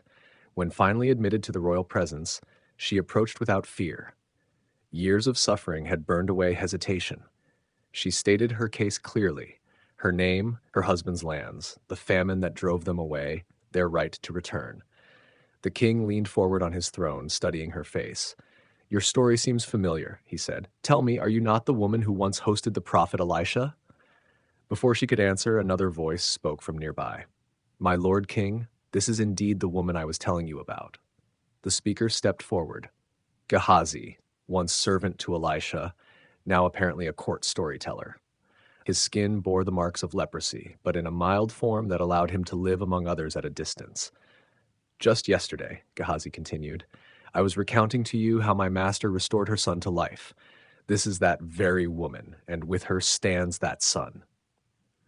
Wonder crossed the king's face. He turned to an official. "Restore to her everything that was hers and all the proceeds of her fields from the day she left until now." The Shunammite woman bowed low, her heart racing. She hadn't spoken of miracles or prophets. She hadn't mentioned Elisha's name.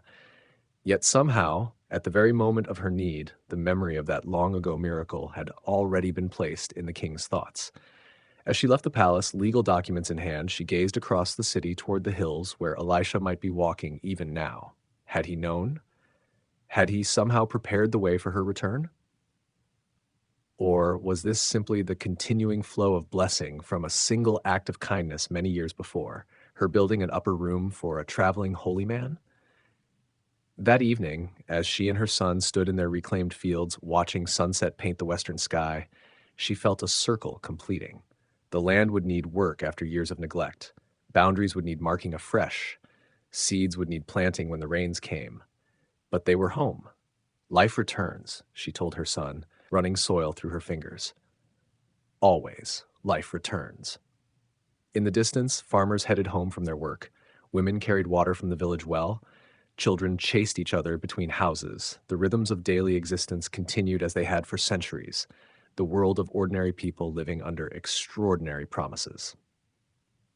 The Shunammite took her place among them again, carrying within her the story of death and return, a story she rarely spoke of, but that had shaped everything she understood about God's ways.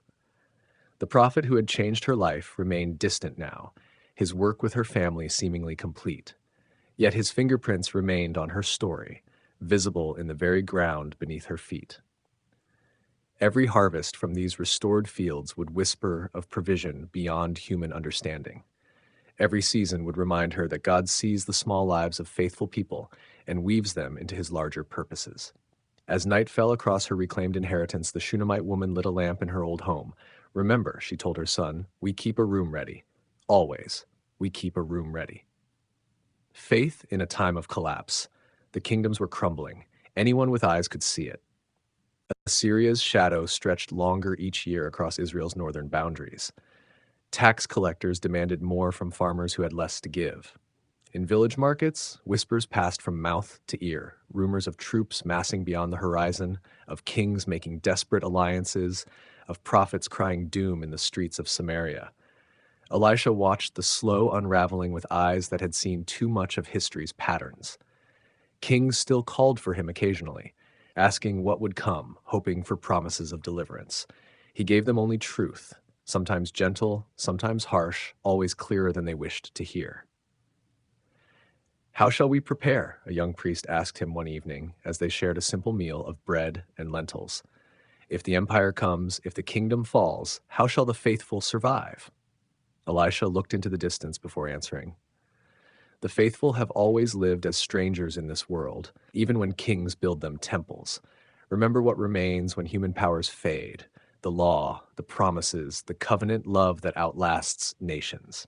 In cities and towns, people felt the foundations shifting beneath them. Some responded by holding more tightly to ritual observances, as if perfect sacrifice might hold back armies. Others abandoned all pretense of faith, giving themselves to pleasure or profit while opportunity remained. Markets still bustled. Weddings still filled houses with music. Children still played in dusty streets, but beneath normal routines ran an undercurrent of fear. Elisha traveled less now, his aging body protesting long journeys. Instead, people came to him. Merchants returning from Damascus with tales of Aramean military preparations, farmers watching helplessly as drought withered crops, mothers worried about sons conscripted into increasingly desperate border patrols. "Tell us what to do," they pleaded. "Tell us how to save ourselves." His answers disappointed those seeking easy comfort. "Return to the Lord with your whole heart," he would say. "Care for widows and orphans, deal honestly with neighbors, share bread with the hungry." "But will these things save the kingdom?" they would press. Elisha's silence told what words could not, that sometimes preservation of faith matters more than preservation of nations. The kingdom of Israel, divided from Judah after Solomon, had strayed far from its foundations. Its fall, while tragic, might be necessary in the larger story God was telling across generations. On hillsides throughout the northern territories, altars to foreign gods caught morning light. In palaces, kings consulted diviners and soothsayers alongside prophets of Yahweh. The covenant, once the heartbeat of the people, had become one option among many. Elisha grieved this reality even as he accepted its consequences. Yet amid collapse, small communities of faithful ones gathered in homes and fields. They shared ancient stories, taught children the commandments, and cared for each other as resources grew scarce. Elisha visited these gatherings when he could, encouraging their quiet resistance against the tide of compromise and fear. The true kingdom, he told them, has never depended on swords or chariots or palace walls. It lives wherever hearts turn fully toward the Holy One. When news reached him of another border town fallen to foreign powers, Elisha withdrew to pray. Hours passed as he wrestled with God over the fate of a stubborn, beloved people. Those who found him afterwards said his face showed signs of both tears and peace. "What did you see?" one dared to exile. Elisha answered softly. "And beyond exile, return. The Lord disciplines those he loves." In marketplaces, prophets younger than Elisha shouted warnings of coming judgment. Some were genuine messengers. Others used fear to gather followers or wealth. People struggled to discern true voices from false. Elisha counseled listeners to test all messages against the character of God revealed since Abraham: justice tempered with mercy, truth wrapped in steadfast love. As systems failed around them, Elisha taught a different kind of survival than sword and shield could provide. "Store up faithfulness," he urged. "Hide the words of the law in your heart. These treasures can't be taken by any army." Wealthy families began sending valuables southward to Judah for safekeeping. Merchants changed trade routes to avoid troubled regions. The slow migration of those who could afford to leave had begun. Elisha watched them go without judgment. Not everyone is called to remain when walls begin to fall. For those who stayed, by choice or necessity, Elisha became a living reminder that God remains present even in declining kingdoms. His mere existence, decades after fire had taken Elijah heavenward, testified to promises kept across time. If one promise endured, perhaps others would as well. "We stand in a long story," he reminded anyone who would listen. "It neither begins with us nor ends with us. Faithfulness means playing our part, however small, and trusting God for the rest." The illness of Elisha winter winds swept down from northern mountains, carrying chill that settled deep in aging bones. Elisha, whose strength had been failing gradually for seasons, took to his bed as fever claimed him. Word spread quickly through nearby towns. The prophet was dying. The man who had raised the dead now faced death himself. His small home filled with visitors, former disciples, sons of prophets, ordinary people whose lives he'd touched through decades of ministry. They brought broth and bread, extra blankets for cold nights, and memories of wonders witnessed. Elisha received them with gentle smiles but increasing weariness. His body, once strong enough to plow fields behind oxen, now struggled simply to sit upright. "Should we send for healers?" a devoted follower asked. Elisha shook his head slowly. "My time approaches," he whispered. "This illness leads home." Among those who came to pay respects was King Joash of Israel. young, uncertain on his throne, facing threats from both Aram and Assyria. Royal guards cleared the small house of other visitors as the king entered, bending low to pass through the humble doorway. Inside, he found the prophet lying still, eyes closed, breath shallow. "Elisha," the king called softly. Eyelids fluttered open. Recognition dawned slowly on the prophet's face. "My lord king," he managed. Joash knelt beside the simple bed, propriety forgotten in grief. This man, this living connection to Israel's spiritual heritage, represented continuity in unstable times. Elisha had served through the reigns of Ahab, Ahaziah, Joram, Jehu, Jehoahaz, and now Joash himself. 6 kings had come and gone, while one prophet remained. "My father," Joash cried, tears flowing freely down royal cheeks. "My father, the chariots of Israel and its horsemen." The very words Elisha himself had cried when Elijah departed now returned to him like an echo across time. The king's grief was genuine, not merely for a dying holy man, but for what his passing represented. In Elisha's fading heartbeat, Joash felt the pulse of the kingdom itself growing weaker. "Open," Elisha whispered, his voice barely audible. "Open the east window." Attendants rushed to fulfill this request, pushing open wooden shutters to reveal winter landscape beyond. Cold air swept into the room, bringing momentary alertness to the prophet's face. "Take a bow and arrows," Elisha instructed the king. Puzzled but obedient, Joash sent for his weapons. When they arrived, Elisha continued with surprising firmness. "Put your hands on the bow." The king did so, feeling oddly like a child receiving instruction. With effort that clearly cost him greatly, Elisha raised his own hands and placed them over the king's. "Shoot," commanded the prophet. An arrow flew through the open window toward eastern lands, toward Damascus and the Aramean enemies who had harassed Israel's borders for generations. As the missile disappeared from sight, Elisha spoke with sudden strength. "The Lord's arrow of victory over Aram. You will completely destroy the Arameans at Aphek." The prophet's hands fell away, his momentary vigor fading. But his eyes remained clear, fixed on the king's face. "Take the arrows," he instructed next. When Joash held the remaining arrows, Elisha's command came sharply. "Strike the ground." The king struck 3 times, then stopped, uncertain of this strange ritual's meaning. Anger flashed across Elisha's face, a startling sight on features otherwise softened by illness. "You should have struck 5 or 6 times, he said, voice heavy with disappointment. "Then you would have completely destroyed Aram. Now you will defeat them only 3 times. Silence filled the small room. The king's guards shifted uncomfortably, witnessing royal rebuke from a dying man.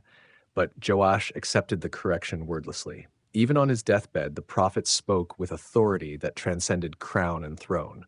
They talked quietly for some time after, the aging prophet offering final counsel to a young king facing impossible odds. What passed between them, history does not record fully.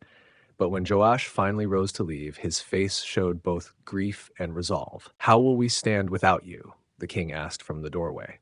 Elisha's answer came softly. "The same way you stood before me, with the Lord before you, behind you, and beside you." After the royal party departed, Elisha drifted between wakefulness and dreams. Visitors continued coming for several days, though the prophet's responses grew briefer, his periods of alertness shorter. Eventually, word spread that he wished for quiet in his final hours. Those few permitted at his bedside reported that peace settled over him like evening light. Occasionally his lips moved in silent prayer, or perhaps conversation with someone unseen. Once he smiled suddenly and whispered a single word, "Master." Those present wondered if he spoke to God or imagined Elijah waiting to welcome him home. On the 7th day of his illness, as morning light touched the hills around his dwelling, Elisha drew a final breath and released it slowly. The hand that had held Elijah's mantle, that had struck waters and made them part, that had brought life to the dead, now lay still upon a worn blanket. News traveled throughout Israel and beyond. The prophet was gone. A light had gone out in a darkening land, a tomb with power. They buried Elisha with simple ceremony. No royal honors marked his passing, though a king had wept at his bedside. This suited the prophet, who had always turned attention away from himself toward the God he served. Sons of the prophets carried his body to a cave tomb near his last dwelling place. They sealed the entrance with a stone, marking it modestly so followers could visit, but avoiding grandeur that might attract plunderers. Seasons turned. Spring rains gave way to summer heat. Conflicts with Aram played out exactly as Elisha had foretold. 3 victories for Israel, no more. Life continued its rhythm across the land, although many felt the absence of the prophet's voice when troubles arose or wisdom was needed. Then came a day, perhaps a year after Elisha's death, when Moabite raiders crossed the border during planting time. A small group of Israelites had gathered to bury a man when lookouts spotted the approaching band. Fearing for their lives, the funeral party hastily pushed the body into the nearest tomb, which happened to be Elisha's, then fled before completing proper burial rites. What happened next entered legend immediately. The dead man, upon touching Elisha's bones, suddenly returned to life. He stood up within the tomb, confused and startled to find himself among the remains of Israel's great prophet rather than among his grieving family. Finding the stone entrance partially open from the hasty departure of those who'd brought him, he stumbled out into sunlight that minutes before he'd never expected to see again. News of this miracle spread through villages faster than the Moabite raiders themselves. The prophet's power remained, even in death. His bones carried the same life-giving energy that had flowed through his hands during ministry. People flocked to the tomb site, many bringing sick relatives in hopes of healing, others simply wanting to stand near this evidence that God was still present among them. Authorities soon posted guards at the tomb entrance, fearing desecration or theft of such powerful remains. Priests debated the meaning of this posthumous wonder. Some saw it as confirmation of Elisha's unique standing with God. Others worried about the fine line between veneration and idolatry as people began treating the tomb as a shrine. For ordinary Israelites facing uncertain times, the story offered tangible hope when hope seemed scarce. Death itself had yielded to the lingering presence of God's power. If bones could impart life, perhaps the nation itself might revive despite its weakening condition. Remember, parents told children in evening storytelling, remember how the dead man lived again when he touched Elisha's bones. This is how God's promises last beyond a single lifetime. In royal courts and council chambers, the miracle received different interpretation. Political advisors saw it as potential propaganda to strengthen national morale. Religious leaders alternately embraced or distanced themselves from the event, depending on their theological leanings. Some questioned whether it had happened at all or suggested natural explanations for the man's revival. Yet the story persisted, passed from mouth to ear across generations. Merchants carried it to distant markets. Travelers shared it at wayside inns. It became part of how Israel understood itself, a people whose prophets carried power that transcended time and physical limitation. In later centuries, as Israel faced exile and return, as temple fell and rose again, as foreign powers claimed their land, the story of Elisha's life-giving bones offered a particular comfort. It suggested that even when voices of truth fall silent, when prophets no longer walk among the people, something of God's power remains accessible. The tomb itself eventually faded from prominence. Wars and time erased certain knowledge of its location. Yet something more lasting than stone or bone remained, the story of a final miracle that perfectly captured Elisha's life mission. He had been a channel of life in a death-dealing world, a vessel through which God's restoring power flowed to broken people and situations. That this power continued beyond his final breath surprised no one who had truly known him. From the moment he took up Elijah's fallen mantle, Elisha had never claimed power as his own possession. He was always the conduit, never the source. And conduits remain useful even when their visible presence ends. Perhaps most striking about this final miracle was its recipient, an unknown man, apparently ordinary, with no recorded connection to Elisha during the prophet's lifetime.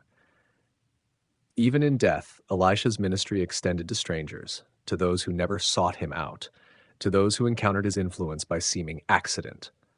Just as in life, Elisha had multiplied oil for a widow he barely knew and healed a foreign general who arrived at his door, in death his reach extended to someone who never intended to meet him at all. The boundaries between life and death, like the waters of Jordan so many years before, parted at his touch, not by his power, but by the power of the one who sent him. In villages throughout Israel, generations of children grew up hearing how the dead man rose when he touched Elisha's bones. The story became shorthand for hope against hope, for life persisting beyond all reasonable expectation. Long after the prophet's voice fell silent, his legacy continued speaking to a people navigating difficult days. Remember the bones, they would say to each other in times of hardship. Remember the bones. The illness of Elisha. The winter chill seeped into Elisha's bones as he lay on his bed. After decades of walking the dusty paths between villages, the prophet's body had begun to fail him. His hair, once black as a raven's wing, had turned white as the snows of Mount Hermon. His hands, which had once raised the dead and parted waters, now trembled with age. Word spread quickly through the streets of Samaria. "The man of God is dying," people whispered. The news reached King Joash, who had never shown much regard for prophets or their warnings.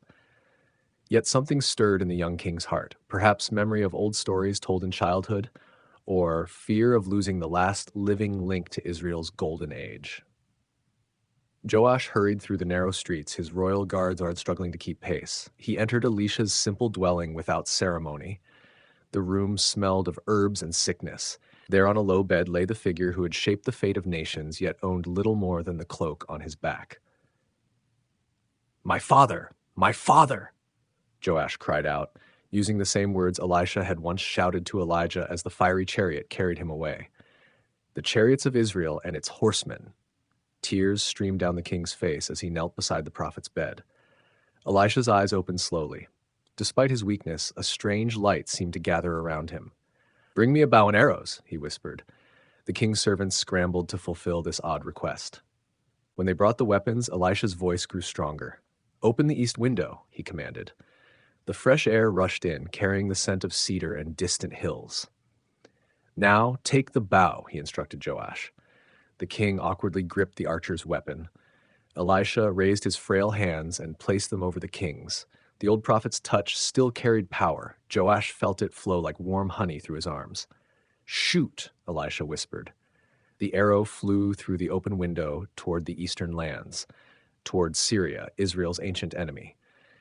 As it disappeared from sight, Elisha declared, "This is the Lord's arrow of victory over Syria. You will defeat the Syrians at Aphek until you have destroyed them." The king stood transfixed, sensing the weight of prophecy in the room. Elisha's breathing grew labored as he spoke again. "Take the arrows and strike the ground." Joash struck the ground 3 times and stopped, uncertain of this strange ritual. Elisha's face darkened with disappointment. "You should have struck 5 or 6 times, he said. "Then you would have completely destroyed Syria. Now you will defeat them only 3 times. The king's heart fell. Even on his deathbed, the prophet saw further than kings could imagine. Joash left the humble room carrying both promise and rebuke, while Elisha closed his eyes, his work nearly done. A tomb with power spring came to the hills of Israel. The ground softened after winter rains, and farmers prepared their fields for planting. Elisha, faithful servant of the Lord for over 60 years, breathed his last. No fiery chariot came for him, as it had for his master Elijah. Instead, death visited quietly like an expected guest. People came from villages near and far to mourn. Prophets wept openly in the streets. Kings sent representatives with gifts of spices and fine cloths. Even common folk who had witnessed his kindness brought wildflowers to lay upon his body. They buried him in a simple tomb carved from limestone, not far from his birthplace at Abel Meholah.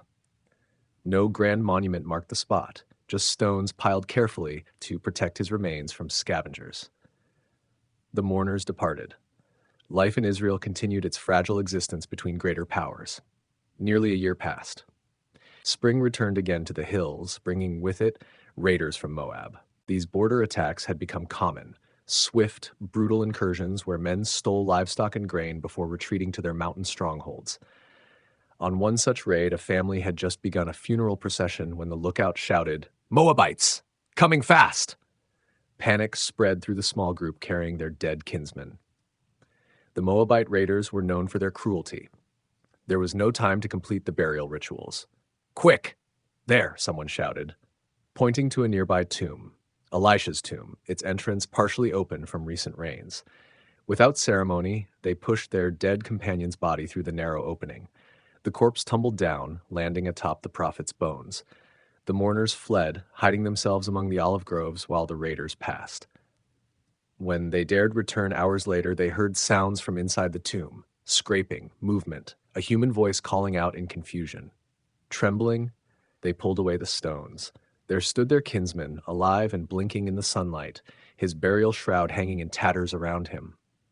He recounted strange sensations, warmth flooding through his cold limbs, his lungs suddenly filling with air, his heart leaping back to life the moment he touched something in the darkness of the tomb. Word spread quickly through Israel. Elisha's bones still carry life, people marveled. Even in death, the man of God works wonders. The story became legend, passed down through generations, how the prophet's very remains overflowed with the same power that had filled his living hands. In markets and homes, people spoke of Elisha with renewed awe. If his bones can raise the dead, they whispered, imagine the reach of his spirit now.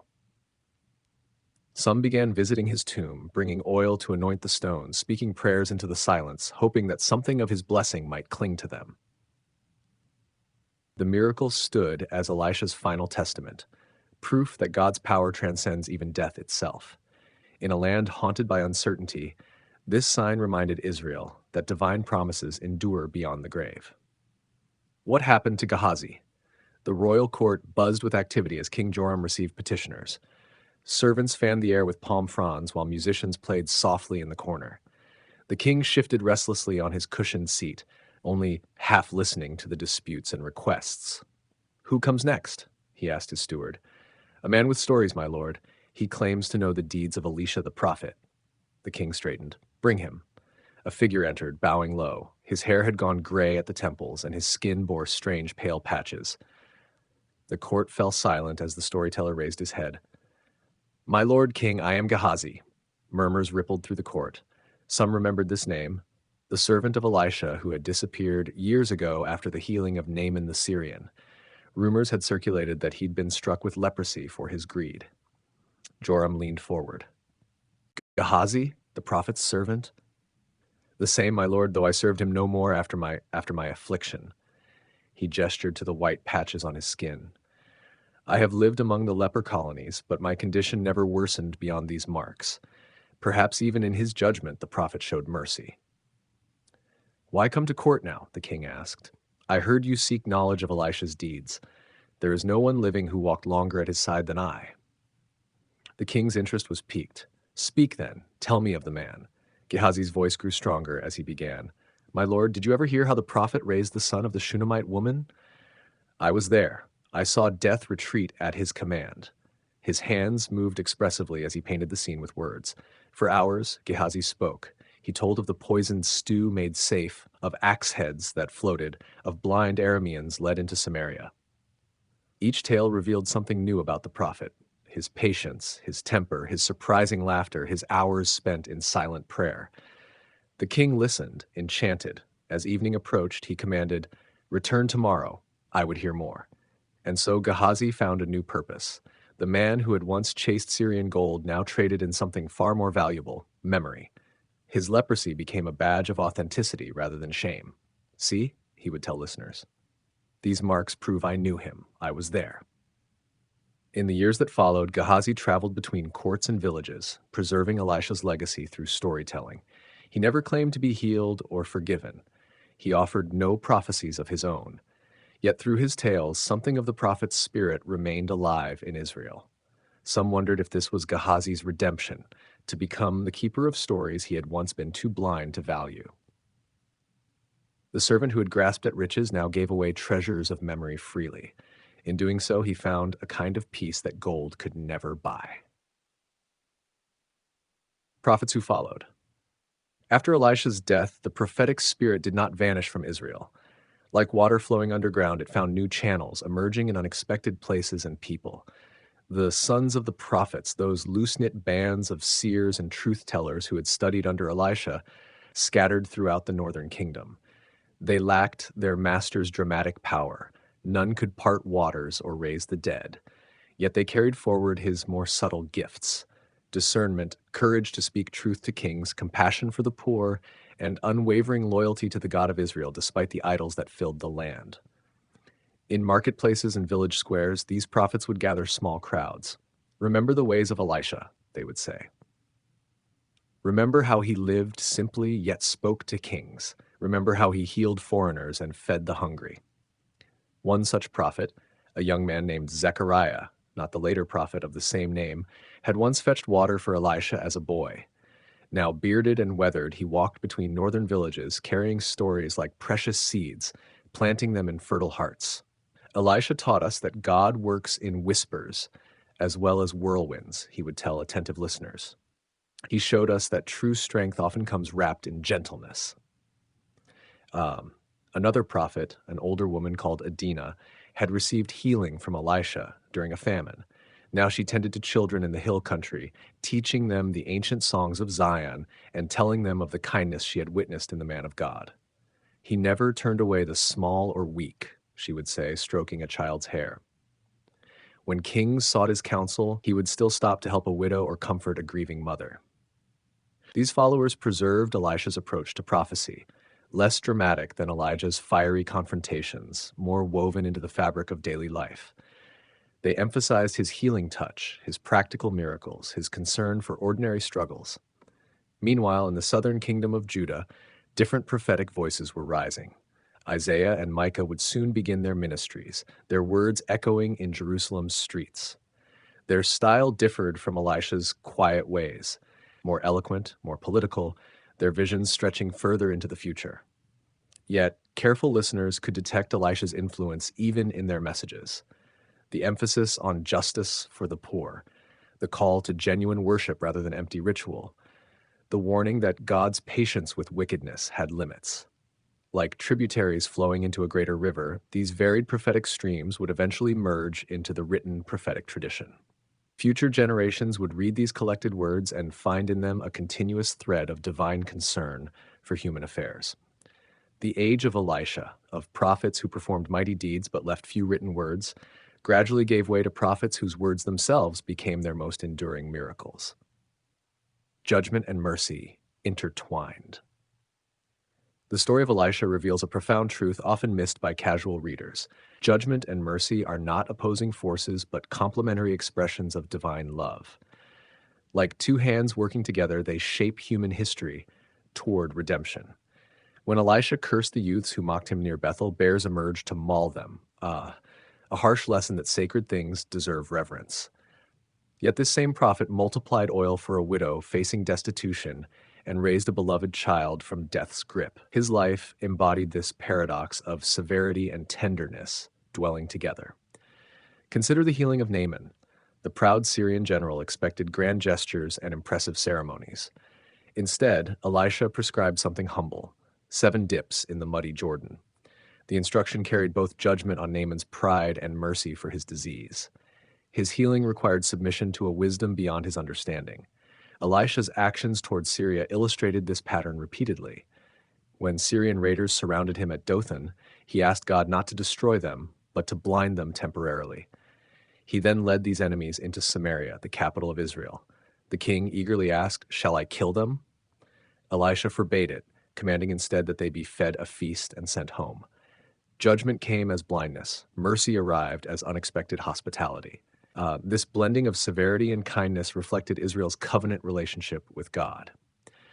The prophets never separated divine anger from divine love.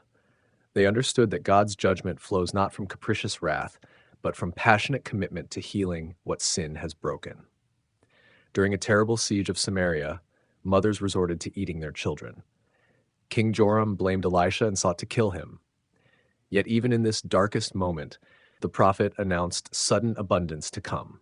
And it did, when 4 lepers discovered the Syrian camp abandoned. Judgment on the king's faithlessness came alongside mercy for the starving city. Years later, as Elisha lay dying, his final prophetic act for King Joash involved both blessing and rebuke. The arrows shot eastward promised victory, yet the king's half-hearted striking of the ground revealed his limited faith. Elisha offered deliverance, but could not force the king to grasp its fullness.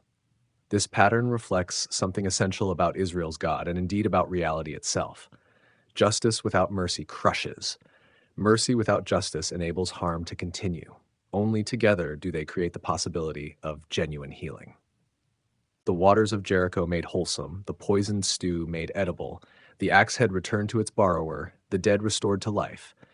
Each miracle spoke of a God attentive to human need, yet also insistent on human responsibility. As centuries passed and Israel faced exile and return, this understanding deepened. Later prophets would speak of a coming day when judgment and mercy would find perfect expression in a Messiah who would both suffer for sin and overcome it completely. Elisha's legacy points toward this fulfillment, this mystery of divine love that wounds to heal and breaks to restore. His life reminds us that God's seeming harshness and tenderness are not contradictions, but companions, working together toward the redemption of all things. The shadow of Assyria. While Elisha walked the hills of Israel performing miracles and advising kings, a shadow was growing in the east. Beyond the Euphrates River, the empire of Assyria was awakening from a period of weakness, stretching its muscles like a lion rousing from sleep. In the early days of Elisha's ministry, this threat remained distant. Syria, Aram Damascus, stood as a buffer between Israel and the Assyrian armies. The battles Elisha helped Israel win against Ben-Hadad and Hazael of Syria seemed like the greatest conflicts Israel would face, yet the prophet's eyes saw further than most. Perhaps during his quiet moments of prayer, Elisha glimpsed what lay ahead for his beloved but wayward nation. Did he see the coming storm? Did he understand that Syria was merely the prelude to a far greater danger? Assyrian records from this period boast of expanding borders and subjugated peoples. Their kings adopted a new title, King of the Four Quarters, claiming dominion over the whole known world. Their reliefs depicted terrible siege engines, impaled captives, and long lines of deportees being marched away from conquered lands. In the northern villages of Israel, travelers sometimes brought troubling news. The Assyrians have taken another city, they would whisper in the markets. They flayed the rulers alive and carried off the young people as slaves. Such stories were dismissed as exaggerations by many, but the prophets listened with growing concern. Hosea and Amos, younger contemporaries of Elisha's later years, began to warn explicitly about Assyria as God's instrument of judgment. "My people are destroyed for lack of knowledge," Hosea lamented.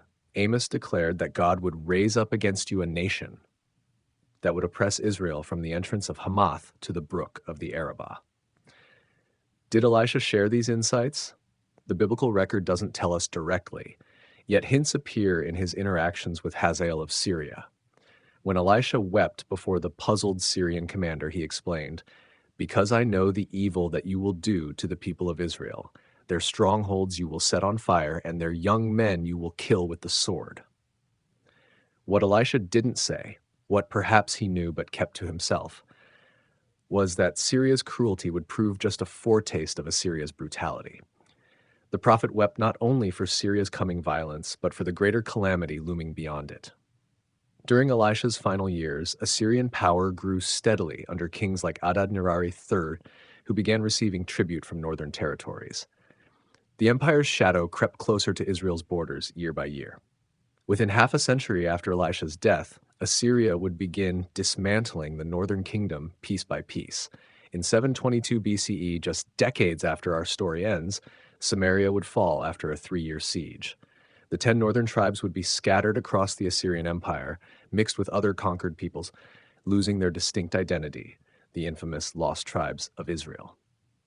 The biblical writers saw this not as mere politics, but as divine judgment on generations of idolatry and injustice. Did Elisha see this coming end? We cannot know for certain. Yet his emphasis on maintaining faithfulness in small things, healing individual lives, feeding hungry prophets, restoring lost tools, suggests a man who understood what truly matters when nations crumble.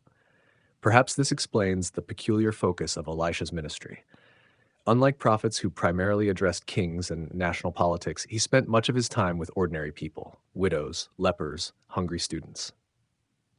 He built spiritual resilience in small communities that would need to preserve faith even when national structures collapsed. As the shadow of Assyria grew longer across the ancient Near East, Elisha planted seeds of memory and devotion that would outlast kingdoms. Nations might fall, but acts of compassion and moments of divine encounter would endure in the hearts of those who remembered. Water, bread, oil, light. Through Elisha's life runs a gentle current of common elements. Water flows through his story like a steady stream, the Jordan parting beneath his master's cloak, bitter springs turned sweet at Jericho, a leper washing clean in a muddy river. Each time water appears, it brings change, healing, passage from one state to another. The waters of the Jordan didn't simply part for him. They opened a path between apprentice and master, between watching and doing. When he struck that river with Elijah's cloak, the question hung in the air. Would the waters know him as they had known his teacher? The ripples stilled, the current drew back, and Elisha knew his calling was real. At Jericho, a city of palms and sunshine, the springs had turned bitter. The land mourned, trees withered, new life struggled. With just a bowl of salt, something that normally makes water undrinkable, Elisha transformed poison into nourishment. Not by complex ritual or lengthy prayers, but through simple elements and trust. Remember Naaman, the proud Syrian general, directed to bathe in the humble Jordan? 7 dips in muddy water seemed beneath his dignity. Yet in those waters, his skin became like that of a young boy. Water washed away more than his disease. It cleansed his pride, his assumptions about how God should work. Bread appears throughout Elisha's journey too. During famine, 20 loaves somehow fed 100 hungry prophets. The bread didn't appear from nowhere. It multiplied from what little they had. God works with what we bring, however modest it seems. When death lurked in the cooking pot, one handful of flour made poisonous stew safe again. Simple grain, the most basic food, became the antidote. The lesson whispers through time. Ordinary things carry extraordinary power when placed in the right hands. Oil flows through Elisha's tale like golden light. For the widow drowning in debt, oil poured endlessly from a single jar until every borrowed vessel brimmed full. Her poverty transformed to plenty, her tears to laughter. This wasn't just about meeting needs, it was about abundance beyond imagination. Light shines most brightly when his servant's eyes open to see fiery horses and chariots covering the hillside. Those who are with us are more than those who are with them. Sometimes we need new sight to perceive the light that's always been there, guarding and guiding. These elements, water, bread, oil, light, form a language through which divine love speaks, not in thunder or earthquake, but in life's most basic necessities. Elisha's miracles remind us that the sacred hides within the common. The extraordinary waits within the ordinary. The divine touches earth through the simplest things we need each day.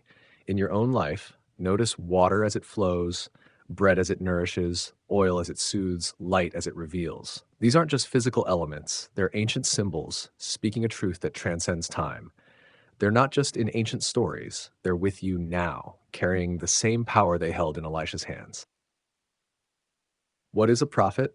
The word prophet often brings to mind someone who predicts the future, a fortune teller draped in mystery.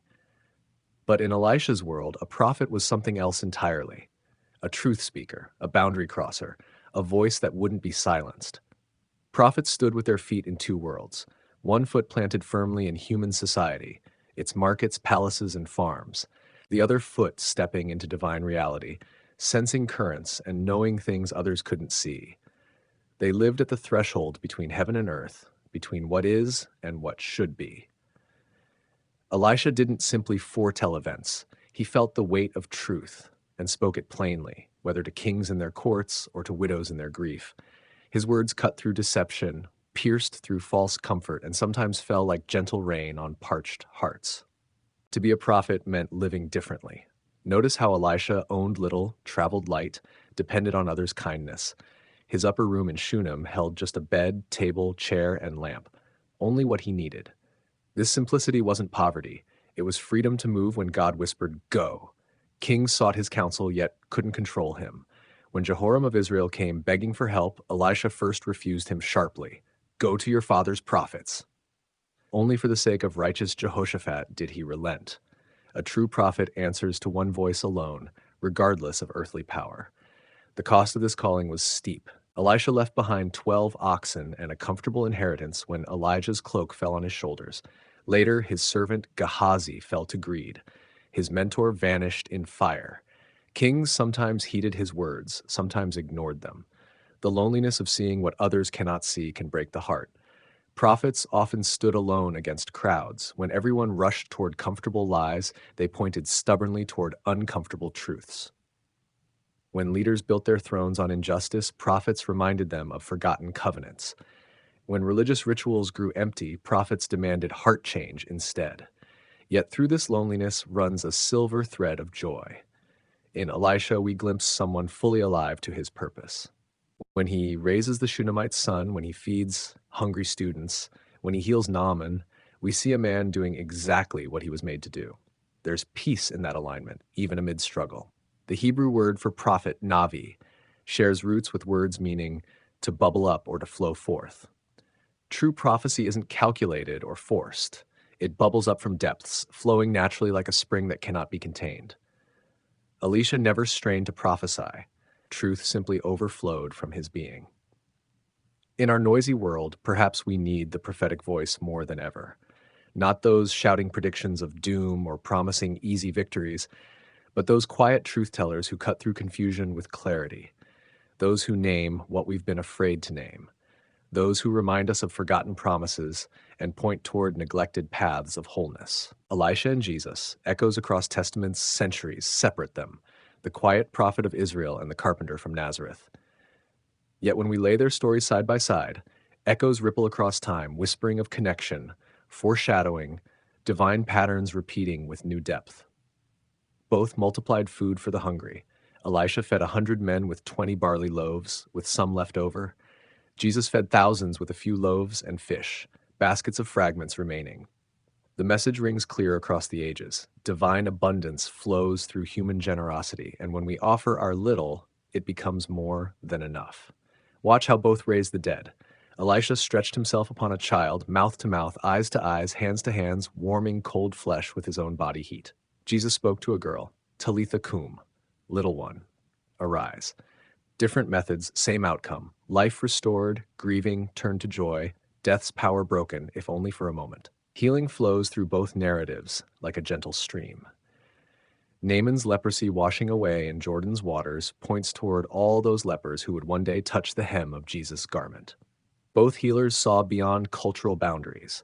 Naaman the Syrian, a Roman centurion's servant, a Syrophoenician woman's daughter, reminding us that compassion knows no borders. Consider their relationship with water. Elisha parted the Jordan, purified springs, made iron float. Jesus calmed storms, walked on waves, turned water to wine. Water becomes more than itself in their hands. It becomes a canvas for displaying divine power, a symbol of life renewed. Both men lived simply, owned little, traveled from town to town. Both gathered followers who watched them closely, trying to learn their ways. Both moved between palaces and hovels with equal ease, speaking truth to kings and comfort to outcasts. Both faced opposition, misunderstanding, rejection. In both lives, we see the costly nature of compassion. Healing wasn't just about power, it was about entering into another's pain. When Elisha lay upon that dead child, he took on the coldness of death to impart warmth. When Jesus healed, the Gospels often say he was moved with compassion, literally felt it in his guts. True healing happens through connection, not from safe distance. Some early Christians saw Elisha as a type of Christ, his story foreshadowing the greater story to come. The early church writer Origen noted how Elisha's ministry began at the Jordan River, just as Jesus' public ministry started with his baptism in those same waters. Patterns echo across the pages of Scripture, inviting us to listen for harmonies. Yet important differences remain. Elisha called down bears on mocking youths. Jesus blessed children. Elisha's bones brought life to a dead man. Jesus himself rose from death. Elisha worked within existing structures. Jesus challenged them. The echo grows clearer, fuller, richer, like a melody first whispered, then sung in perfect voice. These parallels aren't coincidences or literary devices. They reveal a consistent divine character working through human lives across history. The God who spoke through Elisha's actions speaks even more clearly through Jesus. The compassion, abundance, and life-giving power remain the same, even as they find fuller expression. In these echoes, we find assurance of divine consistency. The God of Elisha is the God of Jesus, is the God of today. The patterns of mercy, restoration, and new beginnings repeat through time like gentle waves touching different shores but flowing from one ocean. Elisha and the Church Fathers. When early Christians gathered to read Scripture and make sense of their new faith, they found themselves drawn to Elisha's story. These church fathers, early theologians, bishops, and writers who shaped Christian thought, saw in this ancient prophet glimpses of their Savior and lessons for their communities. Origen of Alexandria, with his love of symbolic reading, found rich meaning in Elisha's miracles. The axe head floating in water reminded him of baptism, how heavy sins are lifted through water and faith. The healing of Naaman pointed to how the church welcomes outsiders through the waters of baptism. In Origen's hands, Elisha's story became a treasure chest of spiritual insights. Tertullian, the fiery North African writer, saw Elisha's baldness as symbolic of Christ's purity and the mockery he endured. The bears that came from the woods represented divine judgment on those who mock holiness. While modern readers might find this interpretation harsh, Tertullian lived in a time when Christians faced real persecution, and the story reminded them that God defends his own. The gentle Augustine of Hippo found hope in how Elisha's bones brought life to a dead man. For him, this prefigured how the death of Christ brings life to believers. If such power resided in Elisha's bones, he wrote, how much more power flows from the living Christ? Even in death, Elisha pointed toward resurrection. Gregory the Great drew attention to Elisha's request for a double portion of Elijah's spirit. This, he taught, revealed how the New Testament builds upon the Old, not replacing it, but receiving its inheritance and expanding it. The cloak passing from master to student symbolized sacred tradition flowing from generation to generation. John Chrysostom, known for his golden-tongued preaching, admired how Elisha refused payment from Naaman, but instead offered healing as a gift. This, he told his congregation, is how we should offer Christ's gospel, freely, without price, without manipulation. Elisha became a model for authentic ministry untainted by greed. These early Christians didn't just read Elisha's story as history, they experienced it as their story too, finding patterns that helped them understand their own journey with God. When persecution came, they remembered Elisha surrounded by enemies yet protected by fiery chariots. When resources ran low, they recalled the widow's endless oil. When death touched their communities, they thought of dead bones bringing life. Syrian Christians held special reverence for Elisha as his ministry touched their homeland. Churches were built near sites associated with his miracles. Pilgrims visited the Jordan where he parted the waters. His memory lived not just in texts, but in places you could touch and see. The church fathers didn't always agree on details. Some saw Gehazi's leprosy as a warning against greed in ministry. Others viewed it as symbolic of how the Jewish people had rejected Christ's gifts.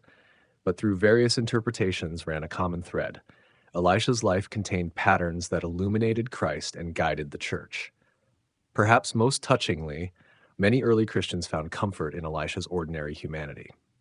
Unlike Elijah, taken to heaven in a whirlwind, Elisha died of illness in his bed. His bones remained, connecting heaven and earth even after death. This reminded believers that sanctity doesn't require dramatic exits.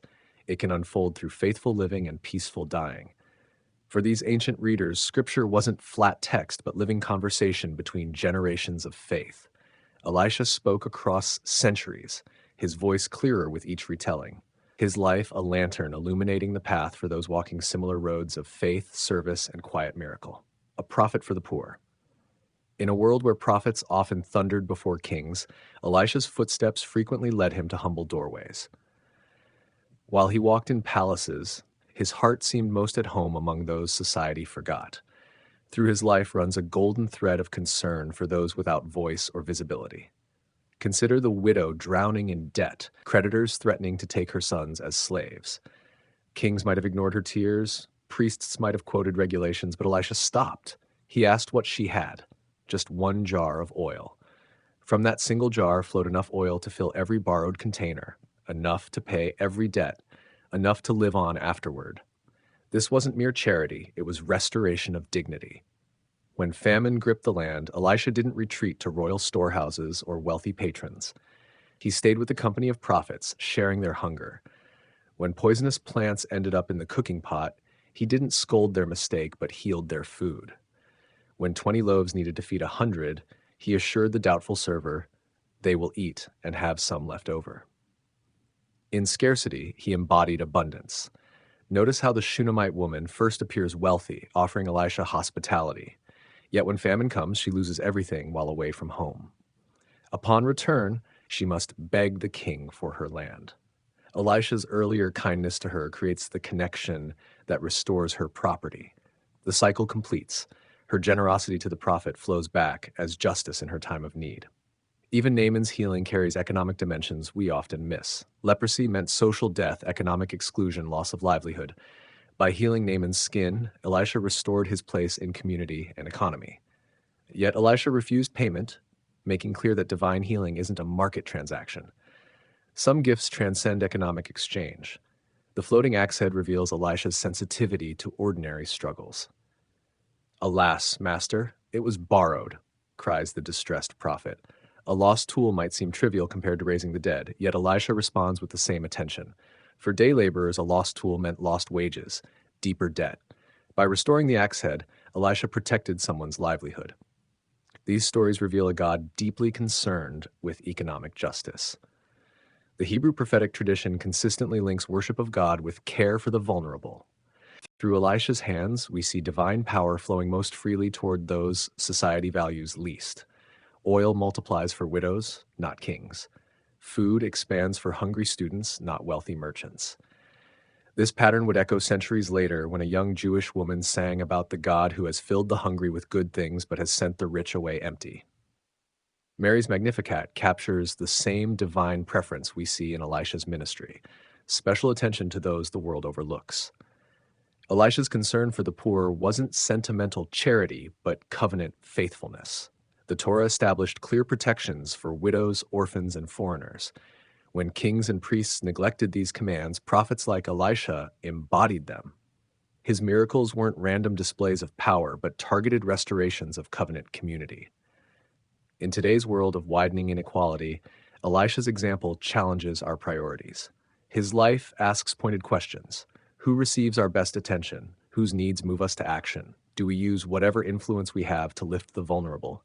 His miracles remind us that divine resources flow most freely when directed toward justice and compassion. The Hebrew word for salvation, Yeshua, doesn't just mean spiritual rescue, but wholeness in every dimension: physical, social, economic.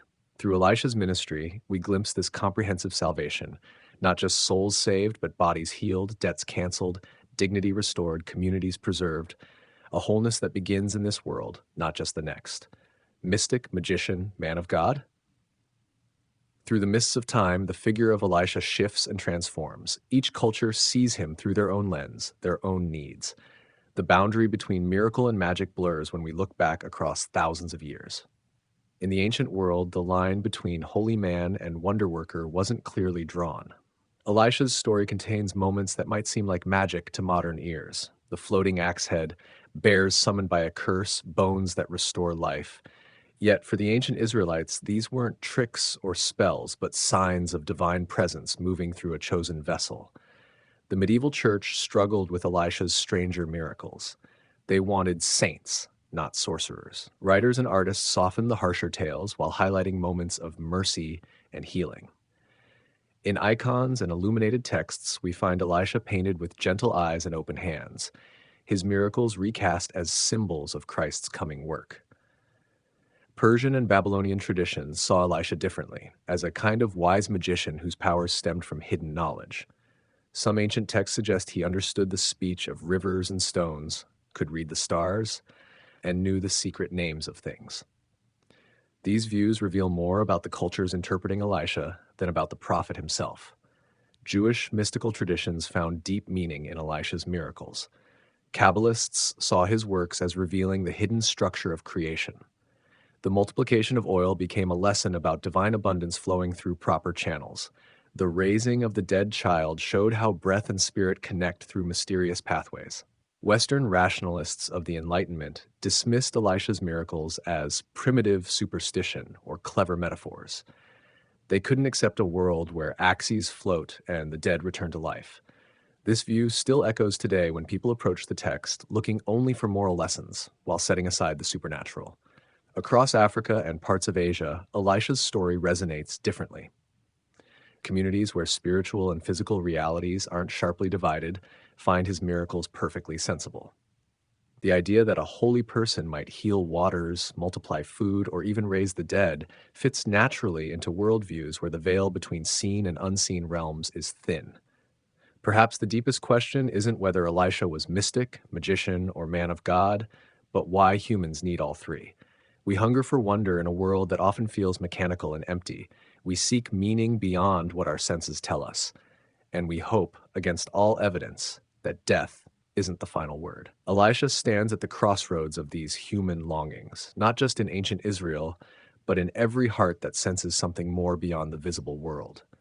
His miracles, whatever their nature, speak to our deepest hopes, that the waters of our lives might be healed, that our empty jars might somehow be filled, that what seems dead might yet live again.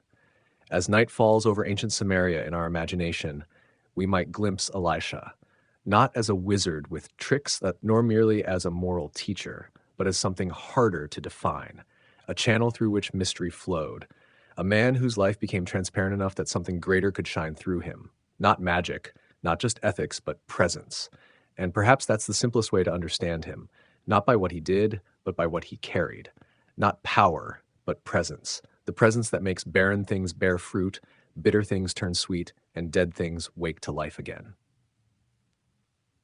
Elisha in Islam and Judaism. When we travel across faith traditions, we find Elisha's footprints in unexpected places. His name changes form, Aliyasa in Arabic texts, Elisha ben Shaphat in Hebrew writings, but his essence remains.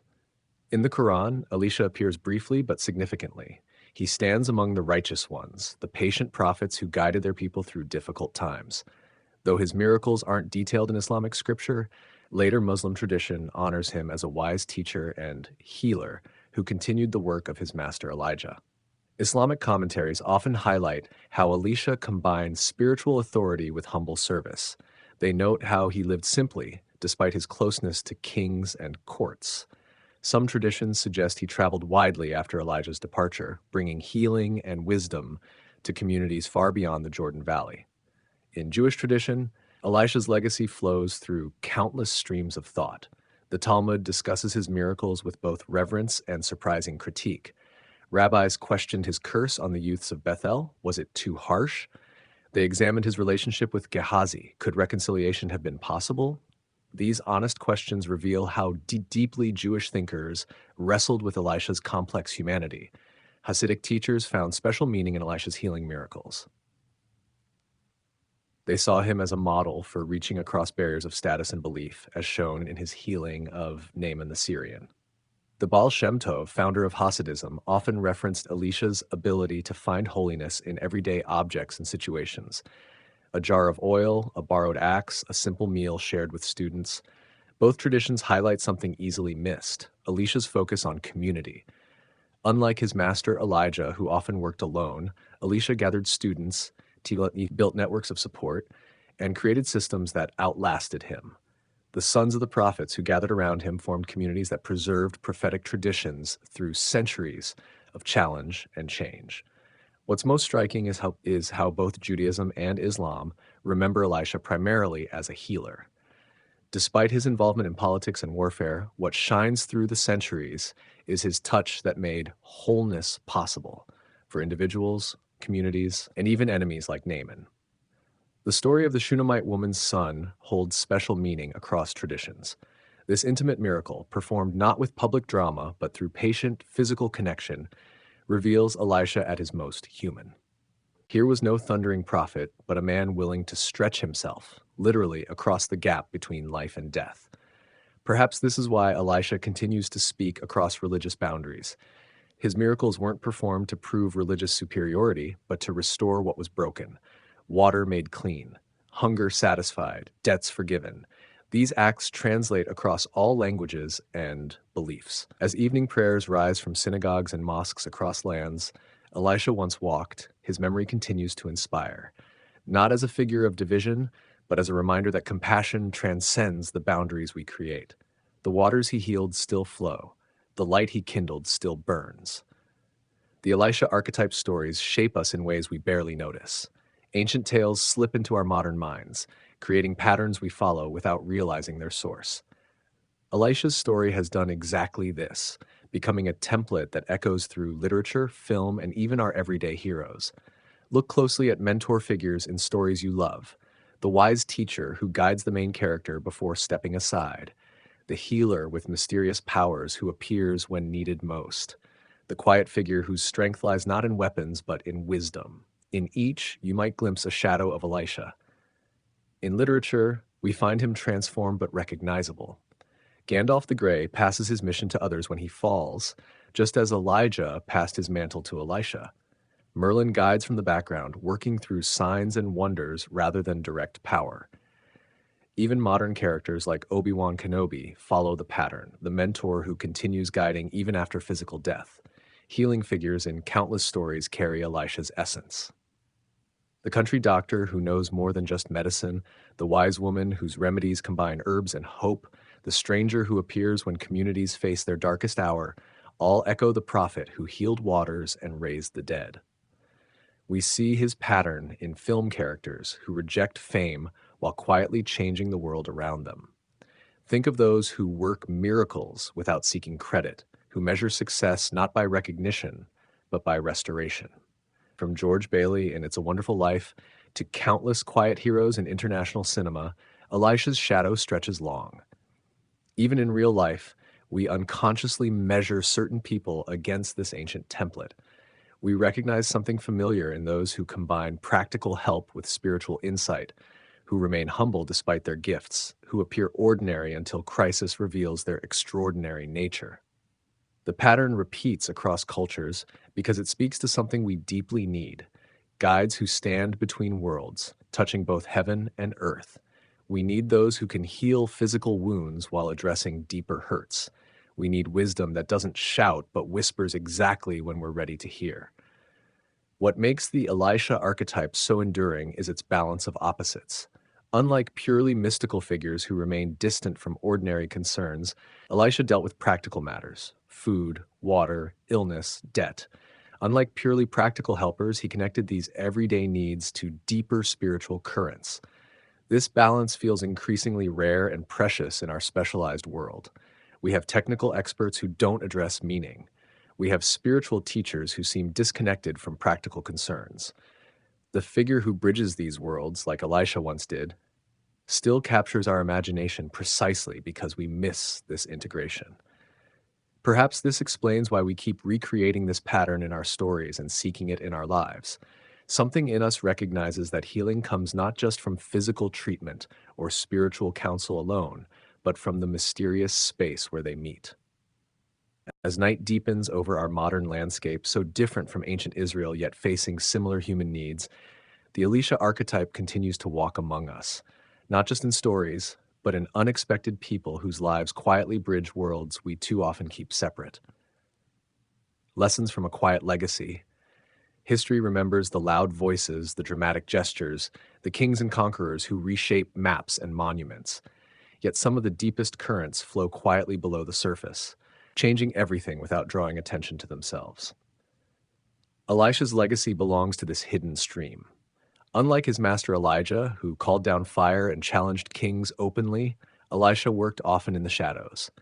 His greatest miracles happened in private homes, on quiet riverbanks, in the company of widows and foreigners. When he did move among the powerful, he rarely sought credit for his insights and interventions. This quiet approach changes how we measure impact. Success in Elisha's world wasn't counted in followers gained or enemies defeated. It was measured in waters made sweet, in children restored to their mothers, in enemies turned away without bloodshed, in students who carried his work forward long after he was gone. The paradox at the heart of his story challenges our modern fascination with visibility and influence. Elisha changed the course of nations, yet spent much of his time in small villages healing local problems. He advised kings, yet showed special concern for the poorest and most vulnerable. He possessed remarkable power, yet often chose the gentlest approach that would work. He teaches us that lasting change rarely comes through dramatic confrontation alone. The prophet who multiplied loaves shows us that nurturing what already exists, finding the small jar of oil, the few loaves of bread, often matters more than grand, sweeping gestures. Growth happens through faithful stewardship of small beginnings. His relationship with Gehazi offers another difficult lesson. Even the closest associates can falter. Even a prophet can be betrayed. Yet the work continues. When helpers fail, when students disappoint, when friends falter, the mission remains. Personal hurt doesn't justify abandoning the greater calling. The sons of the prophets who gathered around Elisha remind us that true impact outlasts us through those we teach and encourage. These unnamed students carried forward his approach long after his death. They sought his counsel while he lived, brought their problems to him, learned from watching him engage with the world, and then they continued, even when he was gone. Perhaps most striking is how Elisha maintained hope in a declining kingdom. He knew the northern realm of Israel was failing, morally and politically. He saw corruption in high places, violence in the streets, worship growing hollow. Yet he continued healing, teaching, and guiding, not because he expected to save the nation, but because each life touched mattered, regardless of the larger outcome. This may be his most relevant lesson for troubled times. When systems seem broken beyond repair, when cultures drift from their moorings, when leaders fail their people, small acts of healing and truth-telling still matter. Waters can still be made sweet, even when the broader landscape remains bitter. As shadows lengthen across our own uncertain landscape, Elisha's quiet legacy speaks more loudly than ever. Not through dramatic manifestos or revolutionary programs, but through the simple insistence that ordinary moments can carry extraordinary grace. That what we do in our small corner matters, even when the wider world seems beyond our influence. The prophet who healed one meal at a time, who cleansed one river, who raised one child, who guided students without seeking to become a movement, he reminds us that faithful presence often matters more than dramatic intervention. That being truly present where we are, attentive to needs around us, may be the most revolutionary act of all. To touch the bones. Our journey ends where many ancient pilgrimages began, at a tomb. Not an elaborate shrine, but a simple cave cut into limestone hills. Here, tradition says, they laid Elisha's body when his strength finally failed and his work was done. Here, something remarkable happened. The biblical account is brief but striking. A man had died. As mourners carried his body for burial, raiders appeared on the horizon. In their haste and fear, the mourners thrust the corpse into the nearest tomb, which happened to be Elisha's. When the dead man touched the prophet's bones, life suddenly returned. He stood up, alive again. This strange final miracle holds the essence of Elisha's legacy. Even in death, life flowed through him. Even when his voice was silenced, his presence spoke. The power that moved through him during life remained somehow connected to his physical remains, as if holiness had seeped into his very bones. Ancient pilgrims understood something we often forget. Places and objects can carry memory, can hold something of those who touched them. The bones of saints, the tools of ancestors, the lands where holy ones walked, these aren't just relics but connections. Thin places where past and present touch. To touch the bones means to connect with what remains when the visible presence is gone. Every tradition holds such touch points. Jews touch the Western Wall in Jerusalem. Muslims circle the Kaaba in Mecca. Christians kneel at ancient altars. Indigenous peoples return to sacred lands. We all seek physical connection with what transcends physical limits. What bones remain from Elisha's passing? Not literal remains. Those vanished long ago, but lasting impressions that still carry life. Stories preserved through centuries. Wisdom passed from teacher to student across generations. Hope that continues flowing like the Jordan River he crossed with his master's cloak. His legacy lives in unexpected places. In hospitals where modern healers work their quiet miracles. In classrooms where teachers nurture potential others miss. In community gardens where bitter soil becomes fertile again. In kitchens where simple ingredients multiply to feed many. Wherever compassion meets practical need, Elisha's spirit lingers.